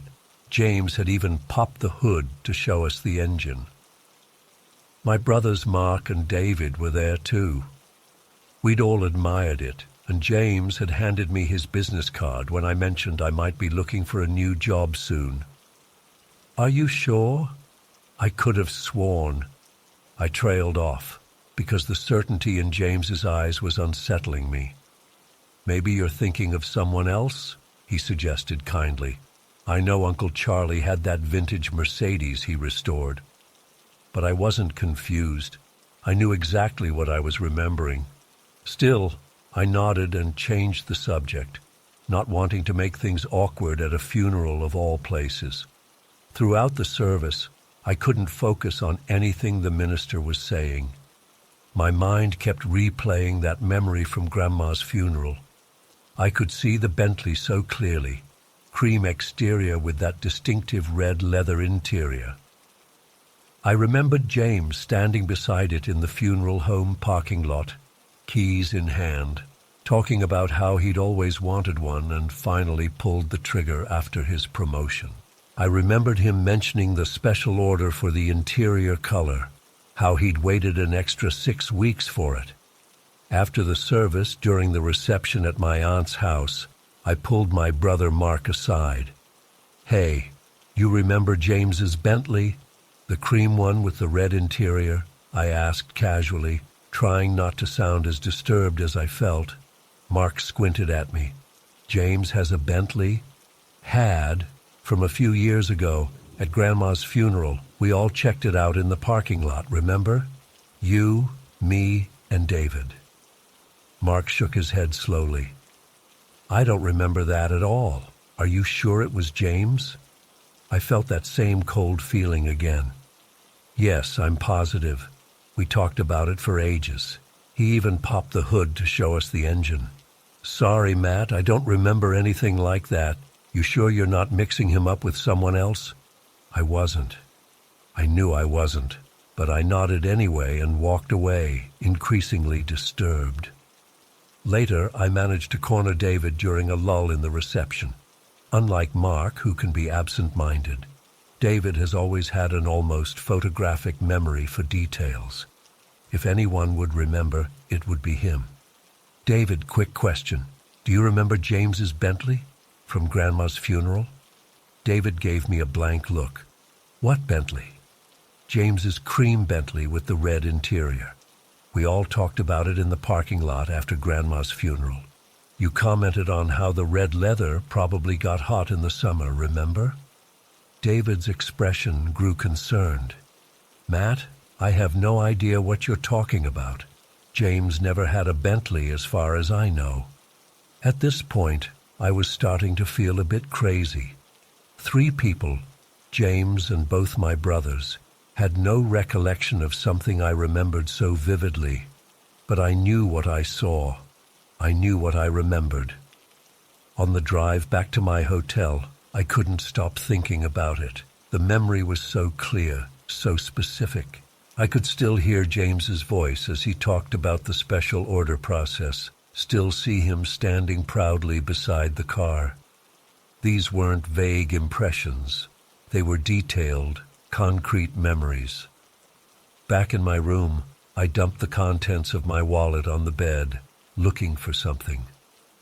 Years ago, I'd kept that business card James had given me, partly because I thought I might need a job connection someday, and partly because it was printed on this unusually thick textured cardstock that seemed fancy and important to my younger self. I found it tucked behind my library card, James Reynolds, Communications Director, with the company logo and contact information. I stared at it, running my thumb over the embossed lettering. This was real. This had happened. Then I remembered that James had given me his new card earlier that day, almost as an afterthought as we were saying goodbye. I pulled it out and placed them side by side on the hotel desk. They were identical. Same position, same company, same phone number. Even the design was the same, though the newer one looked fresher, the corners not yet worn from years in my wallet. I sat there for what felt like hours, staring at those two cards. If James had never owned a Bentley, then where had this memory come from? Why could I recall in perfect detail a conversation that apparently never happened? I couldn't sleep that night. I kept going over every detail, trying to find some explanation. Had I dreamed it? Was I confusing James with someone else? But no, it was definitely James, definitely a Bentley, definitely at Grandma's funeral. The next morning I checked out early and started the long drive home. About 2 hours in, I pulled over at a rest stop and did something I'd been resisting. I called James directly. "Hey, Matthew," he answered, sounding surprised. "Everything okay?" "Yeah, sorry to bother you. This is going to sound strange, but I need to ask you something, and I need you to be completely honest." There was a pause. "Okay. Have you ever, at any point in your life, owned a cream-colored Bentley with a red leather interior?" The silence on the other end lasted several seconds. "No, Matthew, I haven't. I told you yesterday I've always been a Jaguar guy. Is everything all right? You seemed off at the funeral." I mumbled something about being tired and confused, thanked him, and hung up. I sat in my car for another 20 minutes, trying to make sense of it all. In the weeks since, I've gone through every possible explanation. False memory? But it's so detailed. Mixing up people? But I specifically remember it being James. A dream I'm confusing with reality? But my brothers were there too. I even dug through old photos from around the time of my grandmother's funeral, hoping to find something, anything, that might show the Bentley or give me some clue. Nothing. I've always been a rational person. I don't believe in supernatural stuff or conspiracy theories. But this experience has shaken my confidence in the reliability of my own memories and perception of reality. If I can remember something this vividly, something that involved multiple people, specific conversations and physical details, and it never happened, what else might I be wrong about? The strangest part is how isolated this discrepancy seems to be. It's not like I've discovered other memories that don't match up with reality. It's just this one specific thing, James's Bentley that never existed. Sometimes I wonder if I've somehow slipped between parallel universes, one where James owned a Bentley and one where he's always preferred Jaguars. It sounds crazy when I type it out, but how else do you explain remembering something so clearly that apparently never happened? I've read about the Mandela effect, where large groups of people share the same false memory, but this isn't like that. It's just me.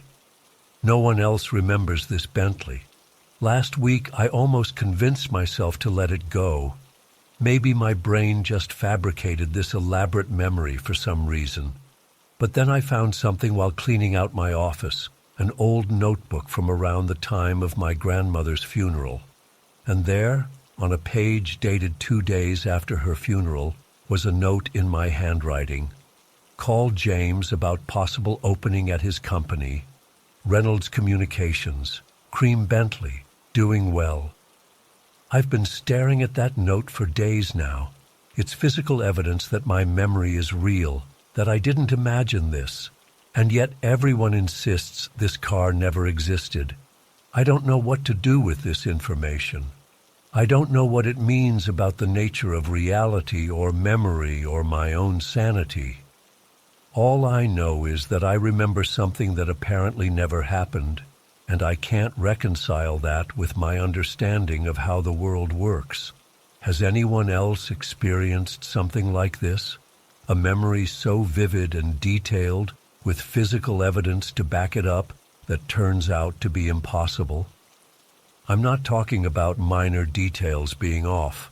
I'm talking about something substantial that you know happened, but apparently didn't.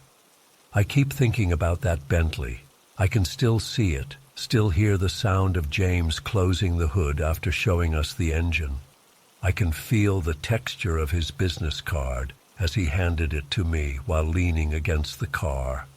A memory this real can't just be wrong, can it?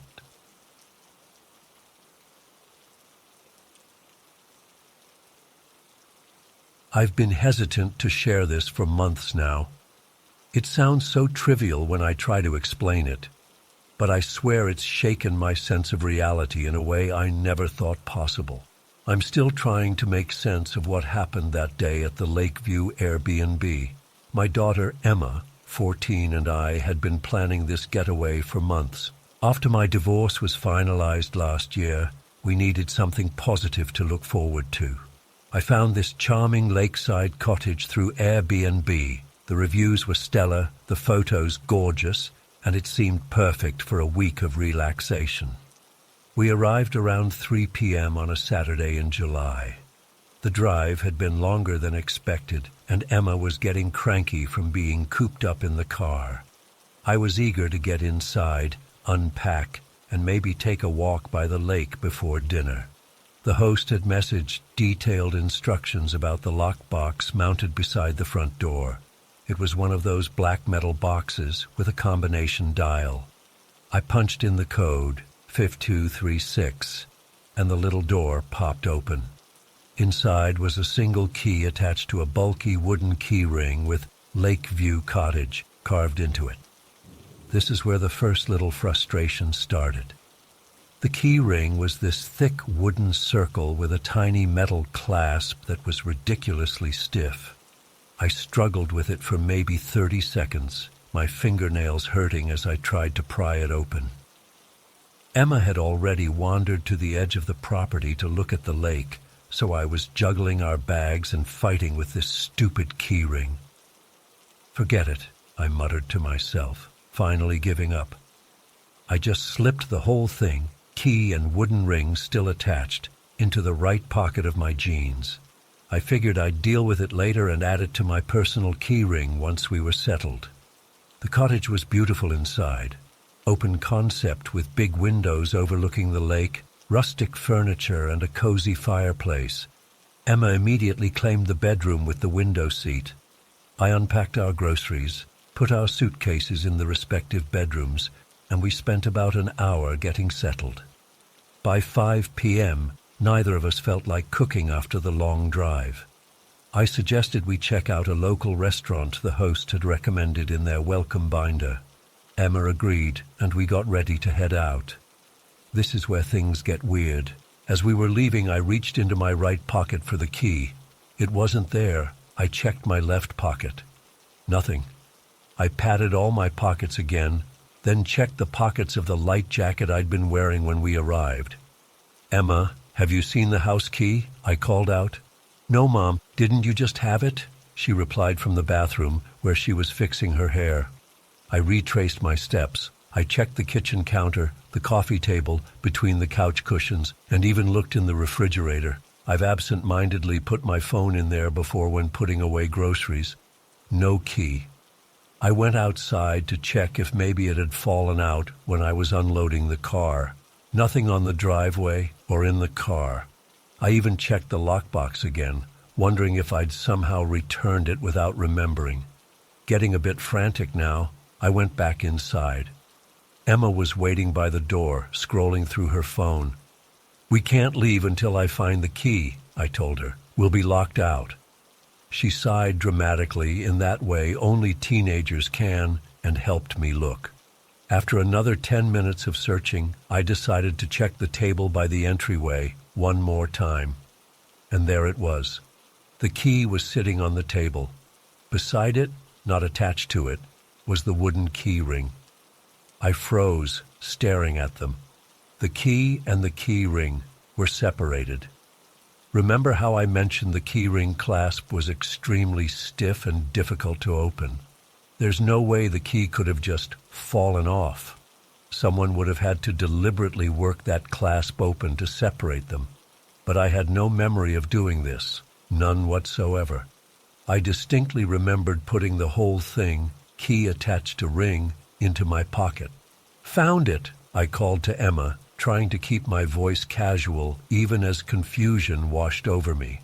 I picked up both pieces, examining them. The clasp on the key ring was closed. I had to use considerable effort to pry it open again to reattach the key. Emma appeared beside me. "Great, can we go now? I'm starving." "Yeah, just a sec," I said, still puzzled. "Did you take the key off this ring earlier?" She gave me a confused look. "No? Why would I do that?" "No reason," I said quickly, not wanting to worry her. "I just don't remember taking it apart." She rolled her eyes. "Mom, you probably did it without thinking. You do that kind of stuff all the time." It was true that I could be absent-minded, leaving my coffee on the roof of my car, walking into rooms and forgetting why I went there. Typical mom brain stuff. But this felt different. I would have remembered struggling with that stubborn clasp. Still, I tried to shake it off. I reattached the key to the key ring, now needing to document this strange occurrence. I told Emma to wait while I grabbed my phone from the car to take a picture. I don't know why, but I felt I needed some kind of evidence. I hurried out to the car, grabbed my phone from the center console, and came back inside within 30 seconds. Emma was still standing in the same spot, now looking impatient. I looked down at the table where I'd left the key and ring, and my blood ran cold. The key was now attached to the key ring again. I'm not talking about, "Oh, I thought I left them separate, but I actually reattached them." No, I had deliberately left them separate on the table before going to my car, intending to photograph them when I returned, and now they were connected again, the wooden ring's clasp firmly closed. "Did you put the key back on the ring?" I asked Emma, trying to keep my voice steady. She looked at me like I was losing my mind. "What? No, you just did that yourself before you went outside." "I didn't," I said, more firmly than I intended. "I left them separate right here on the table." Emma's expression changed from annoyance to concern. "Mom, I literally watched you put the key on the ring before you went to get your phone. Are you feeling okay?" I felt a chill run down my spine. Had I done that? I had no memory of it whatsoever. I was absolutely certain I'd left them separate. "I'm fine," I said, forcing a smile. "Just tired from the drive, I guess." We finally left for dinner, but I couldn't focus on the food or conversation. My mind kept replaying those moments over and over. Had I actually reattached the key and simply forgotten? But how could I forget something I did just seconds before? And how had the key and ring gotten separated in the first place, when I had no memory of doing that either? Throughout dinner, I kept checking my pocket to make sure the key was still there. Each time, I'd feel the wooden ring and metal key still firmly attached to each other. When we returned to the cottage that night, I used the key to unlock the door without incident. I deliberately placed it on the kitchen counter where I could see it from where I sat, reading on the couch later. The key remained attached to the key ring all night. Nothing else unusual happened, but I couldn't shake the feeling that something was very wrong. I kept questioning my memory, my perception of reality. Had I experienced some kind of blackout or fugue state? Was I so tired from the drive that I was doing things on autopilot and not remembering them? 2 days later, I casually brought up the incident with Emma again. "Remember when I couldn't find the house key when we first got here?" I asked. "Yeah, you were freaking out about it," she said, not looking up from her book.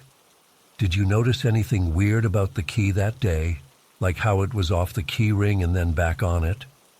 She looked up, confused. "What are you talking about? The key was always on the ring. You found it on the table, picked it up, and we left." According to Emma, there had never been a moment when the key and ring were separated. She had no recollection of me asking her if she'd taken the key off the ring or of me going to the car to get my phone to take a picture. But I remembered it all so clearly. I remember the confusion I felt seeing them separated. I remember the chill that ran through me when I returned from the car to find them reattached. For the rest of our vacation, I watched that key like a hawk. Nothing else happened. It behaved like a normal key, staying attached to its wooden ring, never mysteriously disappearing or reappearing. When we returned home, I mentioned the incident to my therapist during our regular session. I've been seeing her since my divorce, dealing with anxiety and adjustment issues. She listened carefully, then suggested I might want to see a neurologist if similar incidents occurred. "Sometimes stress can manifest in unusual ways," she said, "but it could also be worth ruling out brief seizures or transient global amnesia, temporary disruptions to memory formation." I haven't experienced anything similar since that day, but the incident has left me deeply unsettled.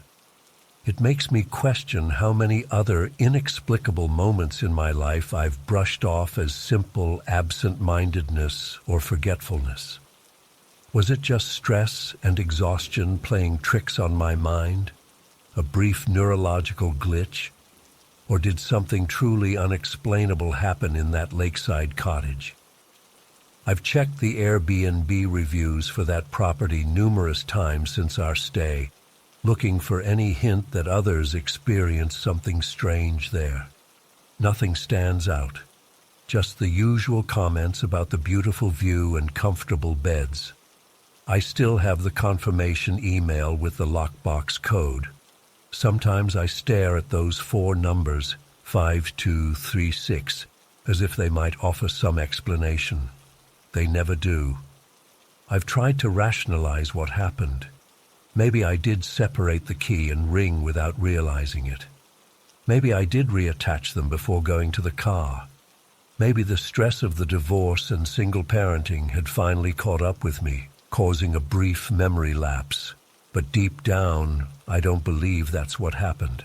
The feeling I had standing in that cottage, staring at the reattached key and ring, was unlike anything I've ever experienced.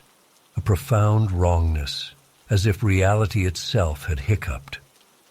What bothers me most isn't the incident itself, but what it implies.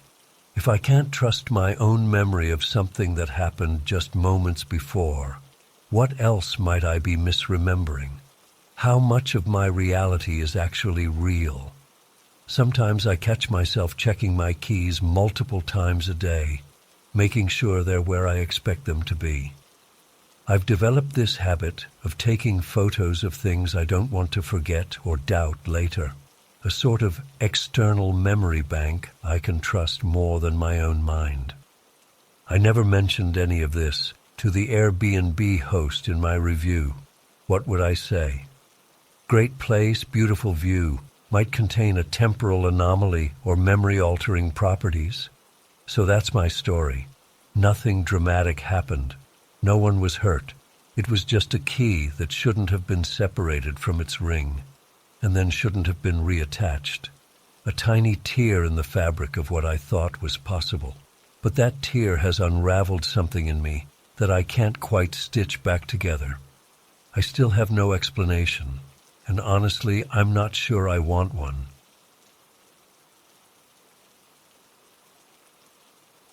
Suddenly I heard a loud pop and felt my car start to veer to the right. "Shit," I muttered, realizing I must have blown a tire. I carefully pulled over to the shoulder and got out to assess the damage.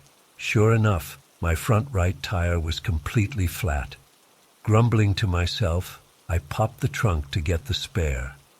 As I rummaged around for the jack, I had an eerie feeling like I was being watched. I tried to shake it off, telling myself I was just on edge from being alone on a dark road in the middle of nowhere. I got the spare out and started jacking up the car. The night was dead silent except for the creaking of the jack and the chirping of crickets. As I loosened the lug nuts, that creepy sensation of eyes on me grew stronger. A chill ran down my spine. I turned to look behind me and nearly jumped out of my skin. There in the darkness beyond my car's headlights, I saw two glowing red eyes staring right at me. They were huge, much larger and higher off the ground than any animal I'd ever seen. My heart started racing. I told myself it must be a deer or something, but deep down, I knew that wasn't true. Those eyes were far too intelligent, too malevolent. I turned back to the tire, trying to work faster. My hands were shaking as I removed the lug nuts. Just change the damn tire and get out of here, I thought. That's when I heard it, a low, guttural growl that made every hair on my body stand on end. It was unlike anything I'd ever heard before, not quite human and not quite animal. I slowly turned back toward the sound. The eyes had moved closer, and now I could make out a massive dark shape behind them. It was huge, at least 7 feet tall and powerfully built. But the silhouette was all wrong. The proportions weren't human. As my eyes adjusted, I started to make out more details. And that's when true terror gripped me. The thing had the general shape of a man, but with the head of a goat. Huge curled horns protruded from its skull. Its legs bent backwards at the knee like a goat's hind legs, and it was covered in thick, matted fur. I'd heard the local legends about the goatmen of Prince George's County, but I'd always laughed them off as silly campfire stories. But here it was, standing right in front of me. And it looked hungry. With a bellow that sounded like a man's scream mixed with a goat's bleat, the creature charged at me. I dove into my car, not even bothering with the door. As I fumbled for my keys with trembling hands, I heard the hideous sound of claws scraping against metal. The car rocked violently as the goatman slammed into it. I finally got the key in the ignition and cranked it. The engine roared to life, and I stomped on the gas, peeling out onto the road with the back hatch still open and the jack clattering to the asphalt behind me. I expected the blown tire to slow me down, but adrenaline and terror propelled me forward at breakneck speed. In my rearview mirror, I could see the goatman bounding after me on all fours, moving inhumanly fast. Suddenly, there was a horrible screech of metal. The goatman had caught up and was clawing at the back of my car. I swerved back and forth, trying to shake it off. There was a loud snap, and my rearview mirror went dark. The thing had torn my antenna clean off. I could hear it scrambling on the roof now, its claws puncturing the metal like it was tin foil. Screaming in terror, I slammed on the brakes and swerved hard. The goatman went flying off the roof. I hit the gas again, praying I'd lost it. After a few minutes of driving like a maniac, I chanced to look in the rearview mirror. The road behind me was empty. I let out a shaky breath, feeling myself start to come down from the adrenaline high. That's when I noticed the rank, musty smell, like wet fur and rotten meat. Horror flooded through me as I realized it was coming from inside the car. I hesitantly looked over my shoulder into the back seat. Two glowing red eyes stared back at me from the darkness. What happened next is mostly a blur. I remember smashing through a guardrail, my car rolling down an embankment, glass shattering, metal crunching, that horrible bleating scream. I must have blacked out, because the next thing I knew I was waking up in a hospital bed. The doctors said I was lucky to be alive after an accident like that. They found me over 50 feet from the wreckage of my car, with no memory of how I got there. When I tried to tell them about the goatman, they exchanged worried glances and upped my pain meds. I overheard them talking about head trauma and possible hallucinations, but I know what I saw, and apparently I'm not the only one. While recovering in the hospital, I did some research online. Turns out sightings of the goatman go back decades in Prince George's County. Lots of stories similar to mine. Lone drivers encountering the creature on dark rural roads. Local folklore says it was the result of experiments at the Beltsville Agricultural Research Center back in the 1970s. Scientists supposedly crossed human DNA with goats in some kind of secret government project. The goat man was the twisted result, escaping into the surrounding forests.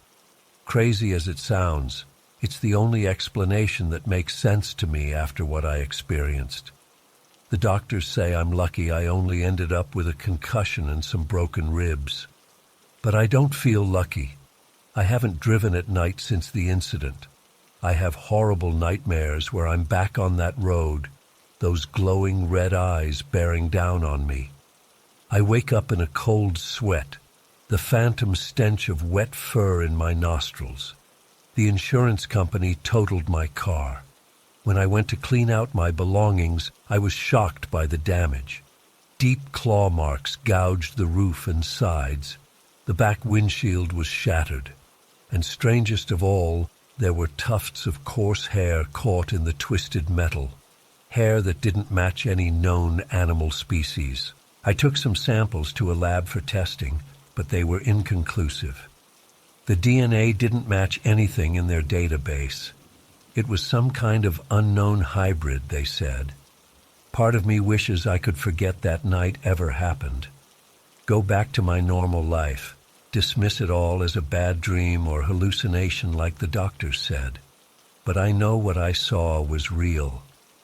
The goatman is out there, lurking in the forests of Prince George's County, waiting for unwary travelers on lonely roads. I was lucky to escape with my life. Others may not be so fortunate. So consider this a warning to anyone driving through rural Maryland at night. If you blow a tire or your car breaks down, don't get out to fix it. Keep driving on the rim if you have to, because you never know what might be watching you from the darkness, ready to pounce. And if you see a pair of glowing red eyes in your rearview mirror, floor it and don't look back. The goat man is all too real, and it's always hungry for its next victim. I still don't understand why it let me live that night. Maybe it was toying with me, enjoying the chase. Or maybe I just got lucky. But I have a feeling our paths will cross again someday. And next time, I might not be so fortunate. So if you're ever driving through Prince George's County late at night and see a hulking shape by the side of the road, don't slow down. Don't stop to help. Just keep driving and pray it didn't see you. Because once the goatman has your scent, it won't stop until it catches you. I'll never forget those glowing red eyes or that blood-curdling scream. Half man, half animal. The goatman is real, and it's still out there somewhere. Stay safe and stay away from dark country roads in Maryland. You never know what's lurking in the shadows, waiting to pounce.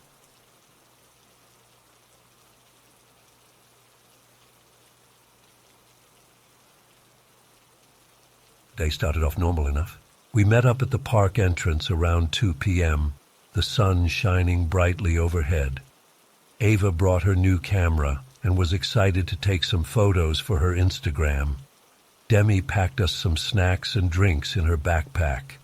I remember thinking how perfect the weather was, warm, but with a light breeze that rustled through the trees.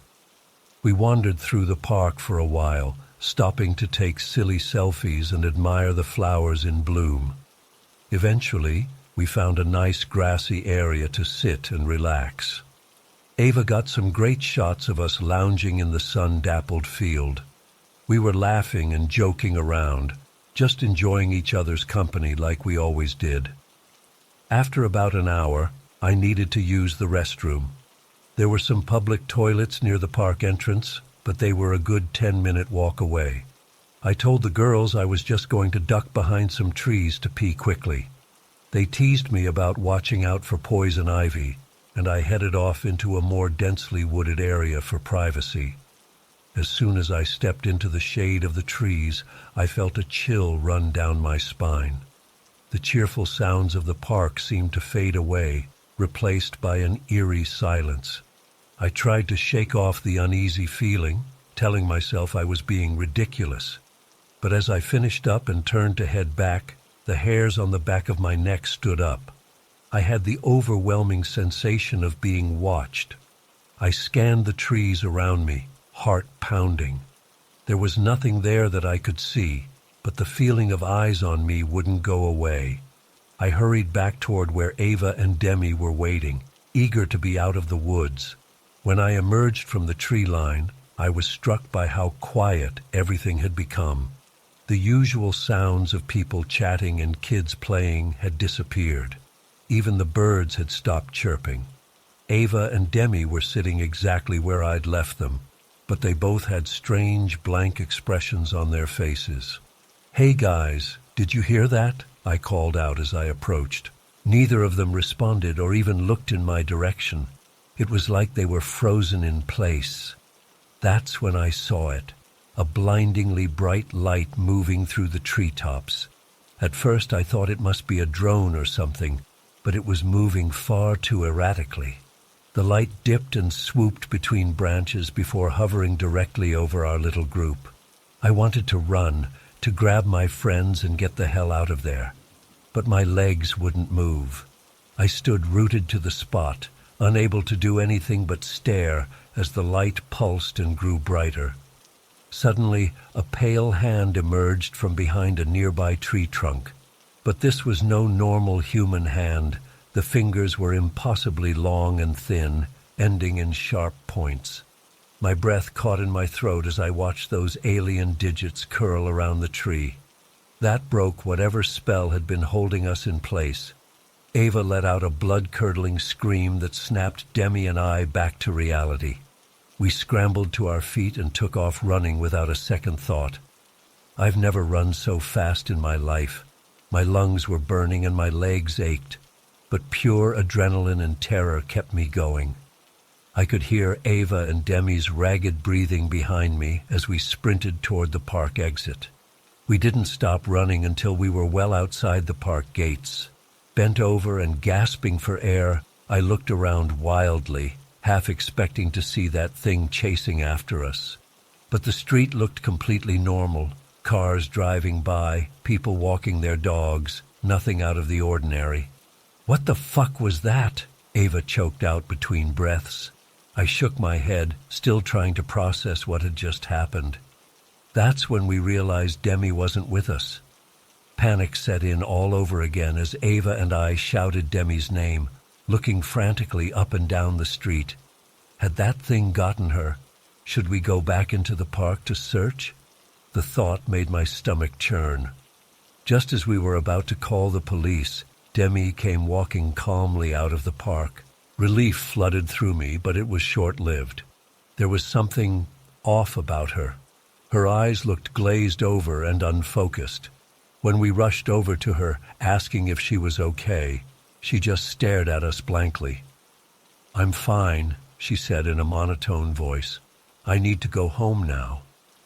Before we could stop her, she turned and walked away. Ava and I exchanged bewildered looks. This wasn't like Demi at all. We tried calling after her, but she didn't even glance back. The next few days were a confused blur as Ava and I tried to make sense of what had happened. We called and texted Demi constantly, but got no response. When we went by her flat, no one answered the door. It was like she'd vanished. A week later, I got a notification that Demi had blocked me on all social media. Ava messaged me right after. The same thing had happened to her. It was like Demi had cut us out of her life completely. It's been months now, and we still haven't heard from her. Ava and I have gone over that day in the park countless times, trying to find some logical explanation. But nothing makes sense. What was that light, that inhuman hand?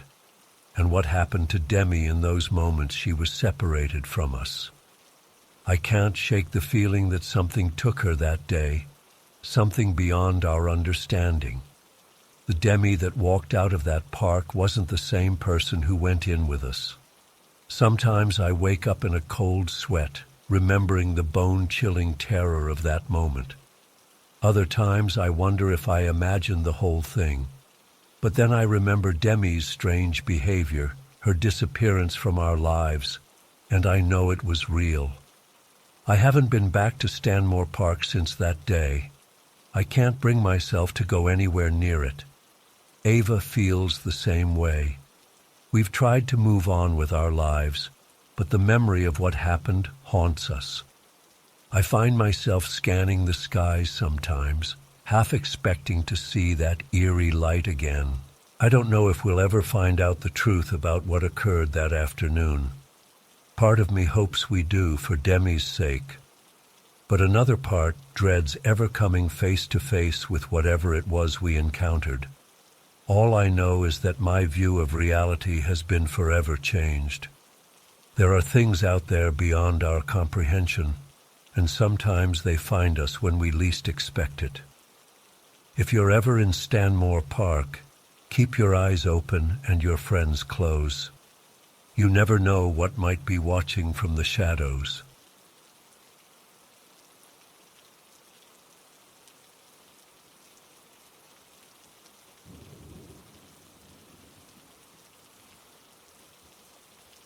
Still can't believe what I saw that day in the mountains. It's been weeks, but the image is burned into my mind. I've spent over 30 years foraging for mushrooms in those woods, and I thought I knew every inch of that forest, but nothing could have prepared me for what I encountered.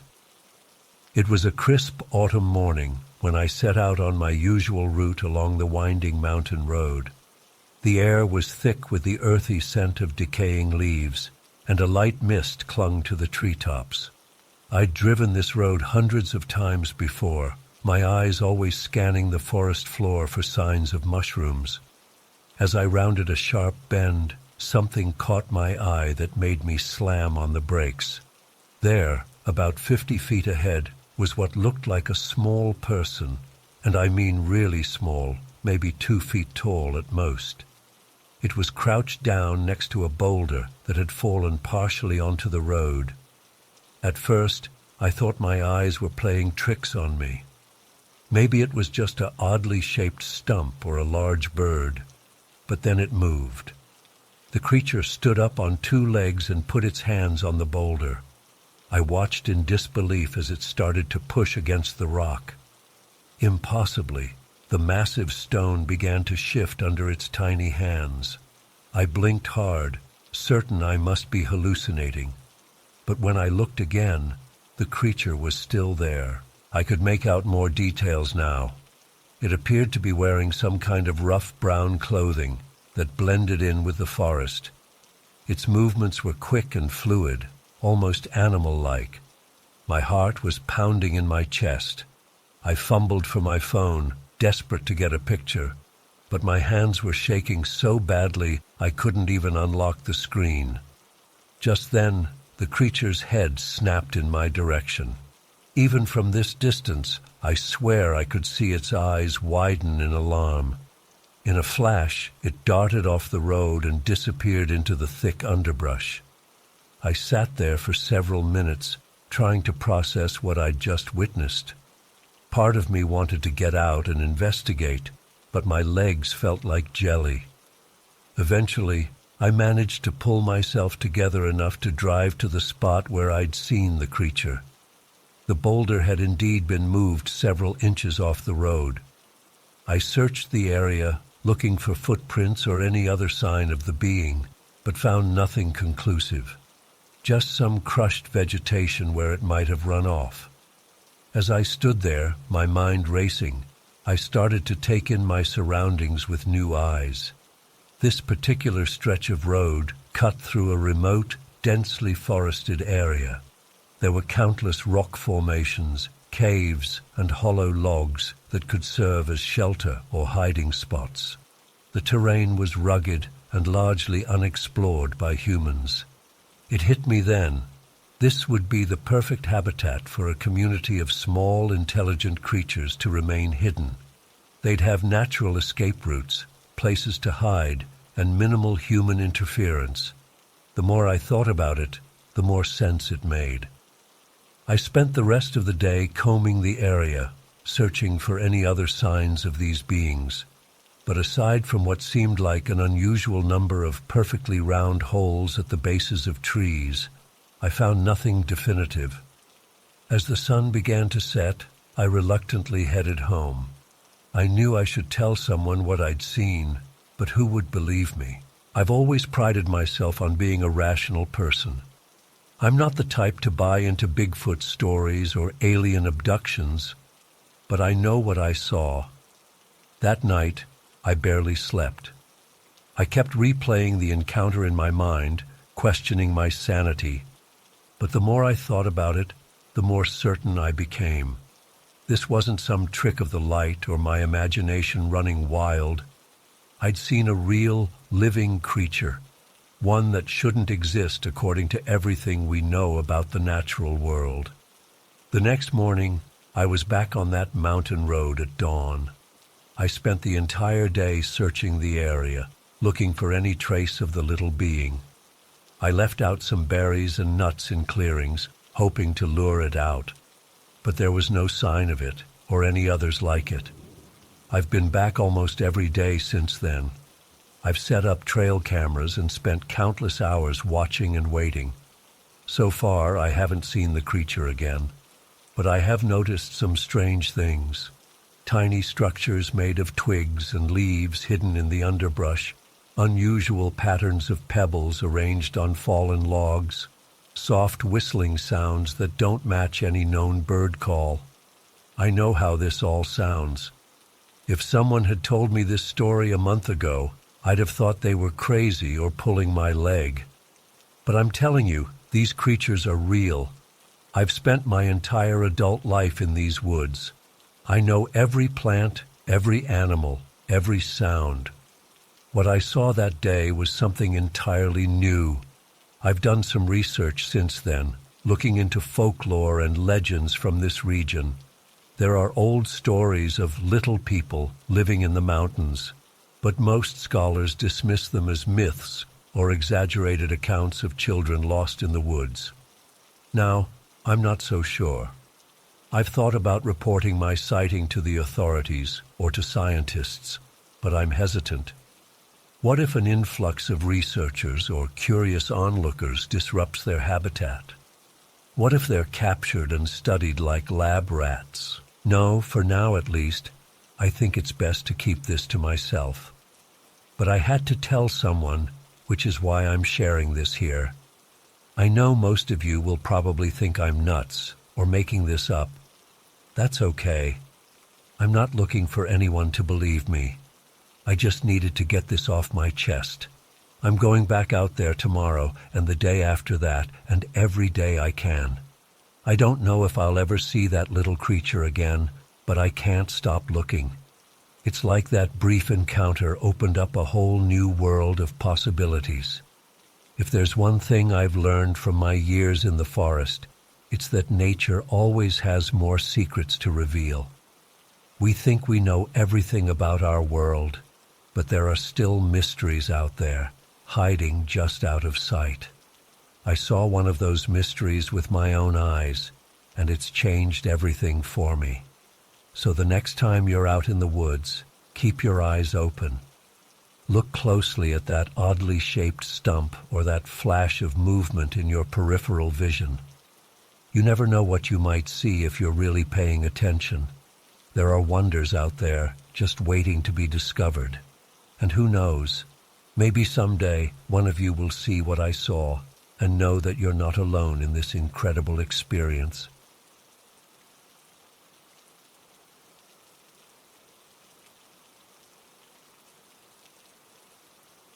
It started off as a perfect fall morning, crisp air, leaves crunching underfoot, sunlight filtering through the trees.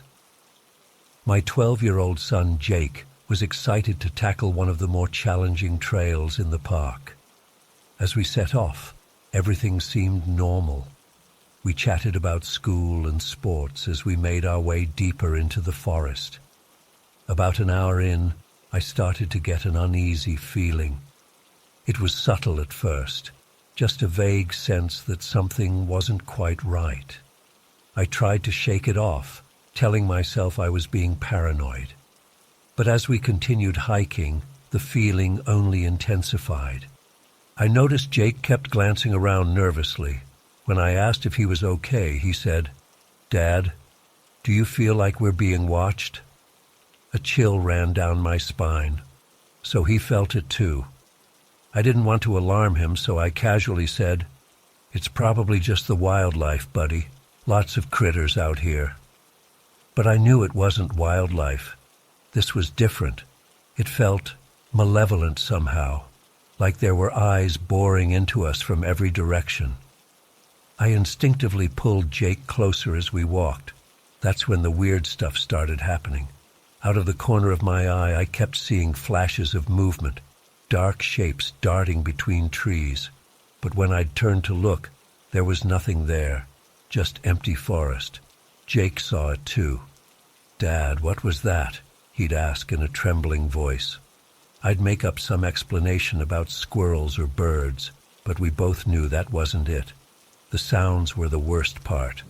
At first it was just snapping twigs and rustling leaves. Perfectly normal forest noises, except they seemed to be following us. No matter which direction we went, the sounds were always right behind us or off to the side, never where we could actually see what was making them. Then we started hearing the whispers, faint at first, barely audible. I thought I was imagining things, but they grew louder, more insistent. It wasn't any language I recognized, just sibilant hissing sounds that made the hair on the back of my neck stand up. Jake heard them too. He grabbed my hand, squeezing it tight. "It's okay," I said, trying to keep my voice steady. "Let's pick up the pace a bit." We started walking faster, almost jogging at times. But the whispers kept pace with us, always just out of sight but unmistakably there. As the trail started to climb steeply, things got even weirder. The shadows around us seemed to deepen and shift in unnatural ways. It was the middle of the day, but it felt like twilight had suddenly descended on the forest. The air grew thick and oppressive, making it hard to breathe. That's when I made the decision. "Jake," I said as calmly as I could, "I need you to do exactly what I say. Keep your eyes forward and don't look back, no matter what. We're going to walk quickly but carefully up this hill. Don't stop for anything. Understand?" He nodded, eyes wide with fear. I could see he wanted to ask questions, but he stayed silent. Smart kid. We started up the steep incline, and immediately the whispers intensified. They seemed to be coming from right behind us now, so close I could almost feel breath on the back of my neck. Every instinct screamed at me to turn around, to confront whatever was there. But some deeper part of me knew that would be a terrible mistake. So we pressed on, our legs burning as we practically ran up the hill. Jake whimpered softly, but kept his eyes locked ahead just like I told him. The whispers grew to a fever pitch, and I swear I felt something brush against my back. But I didn't look. I couldn't look. Just when I thought my legs would give out, we crested the hill, and I saw our car in the parking lot ahead. "Run!" I yelled, and we sprinted the last 100 yards. I fumbled with the keys, hands shaking so bad I could barely get the door open. We dove inside, and I slammed the locks down. For a long moment, we just sat there panting, too scared to speak. Finally, Jake turned to me with tears in his eyes. "Dad, what was that? What happened back there?" I took a deep breath, trying to calm my racing heart. I don't know, son, but I do know one thing. Something followed us through that entire hike. Something that shouldn't exist. Jake's eyes widened. You mean like a ghost or a monster? I shook my head. I don't know what it was, but it wasn't natural and it wasn't friendly. Whatever's in those woods, it's not safe. As I started the car, I made a silent vow. We were never coming back to this part of the park again. Some places are better left alone, and some things are better left unseen. The drive home was tense and quiet. We were both still processing what had happened. I kept checking the rearview mirror, half expecting to see some dark shape emerging from the trees behind us. But there was nothing, just an empty road stretching out behind us. Jake finally broke the silence. Do you think it followed us home? I gripped the steering wheel tighter. No, I don't think so. I think whatever it was, it's confined to that area of the forest. But we can't be sure. When we get home, I want you to stay inside for the rest of the day, okay? He nodded solemnly. I hated seeing him so scared, but I knew it was for the best. We needed to be cautious. As we pulled into our driveway, I felt some of the tension finally start to ease. We were home. We were safe. Or so I thought. That night, as I was getting ready for bed, I heard Jake call out from his room. Dad, come quick. I raced down the hall, heart pounding. Jake was standing at his window, pointing outside. I saw something in the backyard, he said, voice shaking. A shadow, moving really fast. I peered out into the darkness, scanning the yard. At first I saw nothing. Then, just for a split second, I caught a glimpse of movement. A dark shape, humanoid but somehow wrong, darting behind a tree. My blood ran cold. Get away from the window, I said, pulling Jake back. I quickly closed the curtains and turned on all the lights in the room. It's okay, I told him, trying to sound more confident than I felt. It was probably just a deer or something. But we both knew that wasn't true. Whatever had followed us in the forest had found its way here, to our home. I spent the rest of the night sitting in Jake's room, watching over him as he slept fitfully. Every little noise made me jump. The house creaked and settled, and each time I was convinced it was something trying to get in. As dawn broke, I finally started to relax a bit. We had made it through the night, but I knew this was far from over. Whatever we had encountered in those woods, it wasn't going to leave us alone easily. In the days that followed, we experienced more strange occurrences. Objects moving on their own, whispers in empty rooms, shadows flickering at the edge of our vision. It was like we had brought a piece of that haunted forest home with us. I've researched everything I can about the area where we hiked, trying to find any history of similar experiences. There are a few vague legends about spirits in the woods, but nothing concrete, nothing to explain what we went through. It's been months now, and things have mostly calmed down. The incidents have become less frequent, though they haven't stopped entirely. Jake still has nightmares sometimes. I find myself constantly looking over my shoulder, jumping at every unexpected sound. I don't know if we'll ever fully understand what happened that day in the forest. Part of me doesn't want to know, but I do know this. There are things in this world that defy explanation, things that lurk in the shadows, just beyond the edge of what we consider reality. So if you're ever hiking in the Ohio River Valley and you start to feel like something's watching you, don't look back. Just keep moving and pray that you make it out of those woods, because some things once seen can never be unseen, and some forces, once awakened, will never truly let you go.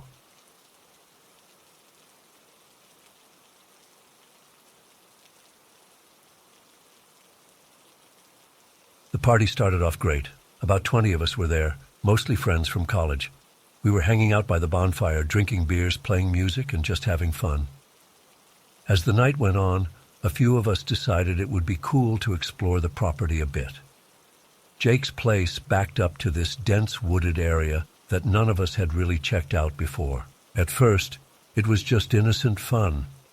A group of about 5 or 6 of us grabbed some flashlights and headed towards the tree line, laughing and joking around. I stayed back by the fire, chatting with some other friends. After about 15 minutes, we heard shouting coming from the direction of the woods. Suddenly, the group came running back towards us, looking absolutely terrified. "What the hell happened?" I asked as they stumbled back to the bonfire, out of breath and visibly shaken. My friend Mike was the first to speak up. "There's something out there, man," he said, his voice trembling. It attacked us or something. We couldn't see it clearly, but it was big and fast." The others nodded in agreement, still trying to catch their breath. They described hearing rustling in the bushes, then feeling something brush past them forcefully. Whatever it was seemed to circle around them in the darkness before they all panicked and ran. At first, I was skeptical. I figured they were just drunk and had scared themselves, but the fear in their eyes was real. These weren't the type of guys to get spooked easily. As we all tried to process what they were saying, another group decided they wanted to check it out for themselves. Despite protests from those who had just returned, about 4 or 5 people grabbed flashlights and headed towards the woods. I had a bad feeling, but curiosity got the better of me, and I decided to join them. We made our way to the edge of the property where it met the tree line. The woods looked especially dark and foreboding now. We shone our flashlights into the trees, not seeing anything out of the ordinary at first. Then someone gasped and pointed. There, about 50 feet into the woods, was a pair of glowing red eyes. They were huge, at least 6 feet off the ground, and they were staring right at us. My blood ran cold. Those eyes, they didn't look like any animal I'd ever seen. They were too big, too intelligent looking. For a moment we all just stood there frozen in shock. Then the eyes blinked and vanished, just disappeared into thin air. Before any of us could react, they reappeared in a different spot, closer this time. Then they vanished again. Panic set in, and we all turned to run back to the house. But as we spun around, the eyes materialized right in front of us, blocking our path. They were massive, easily 7 or 8 feet tall now, and they were between us and safety. We scattered in different directions, screaming in terror. I sprinted as fast as I could, branches whipping my face as I crashed through the underbrush. I could hear the heavy footsteps of something massive behind me, but I didn't dare look back. Somehow I made it back to the bonfire, my heart pounding out of my chest. The others stumbled out of the woods too, all of us gasping and trembling. "Did you guys see that?" someone shouted. We all nodded, too shocked to speak. Jake came running over, asking what had happened. Between panicked breaths, we tried to explain about the glowing red eyes, how they had appeared and disappeared, how they had cut us off from the house. Jake looked bewildered and scared. "We need to get inside, now," he said firmly. We all hurried into the house, locking the doors behind us. Everyone was freaked out, trying to make sense of what we'd seen. Some people were crying, others were on their phones trying to call for help, but cell service was spotty out there. I went to one of the upstairs windows, peering out into the darkness. For a moment, I didn't see anything. Then a chill ran down my spine as I spotted those red eyes again at the edge of the woods, staring at the house. I blinked, and they were gone. We spent the rest of the night huddled in the living room, too scared to sleep. Jake's parents were away for the weekend, so we were on our own out there. We kept the lights on and took turns keeping watch. As the sun finally began to rise, we ventured outside cautiously. There was no sign of whatever had terrorized us during the night. We searched the woods, but found no tracks or other evidence. It was like it had never happened. In the light of day, some people tried to rationalize it. Maybe it was just some kind of animal, they said, or maybe we were all drunk and imagined it. But deep down, we all knew the truth. Those eyes were real, and they weren't natural. I wish I could say that was the end of it, that we all just went home and forgot about that night. But for me, at least, it was only the beginning. Over the next few weeks, I started seeing those eyes again. Never for more than a split second, and always when I was alone. I'd be walking to my car at night and catch a glimpse of them watching me from between two buildings. Or I'd wake up in the middle of the night to see them hovering outside my second-story window, gone as soon as I blinked. I tried to convince myself I was imagining things, that it was just leftover fear from that night. But it felt so real. I stopped sleeping, barely ate. My friends were worried about me, but I was afraid to tell them what was happening. They'd think I was crazy. It all came to a head about a month after the party. I was driving home late one night on a lonely stretch of road. As I rounded a bend, my headlights illuminated something in the middle of the road. I slammed on the brakes, heart racing. There, standing motionless, was a tall, dark figure. It was hard to make out any details, but it had to be at least 8 feet tall.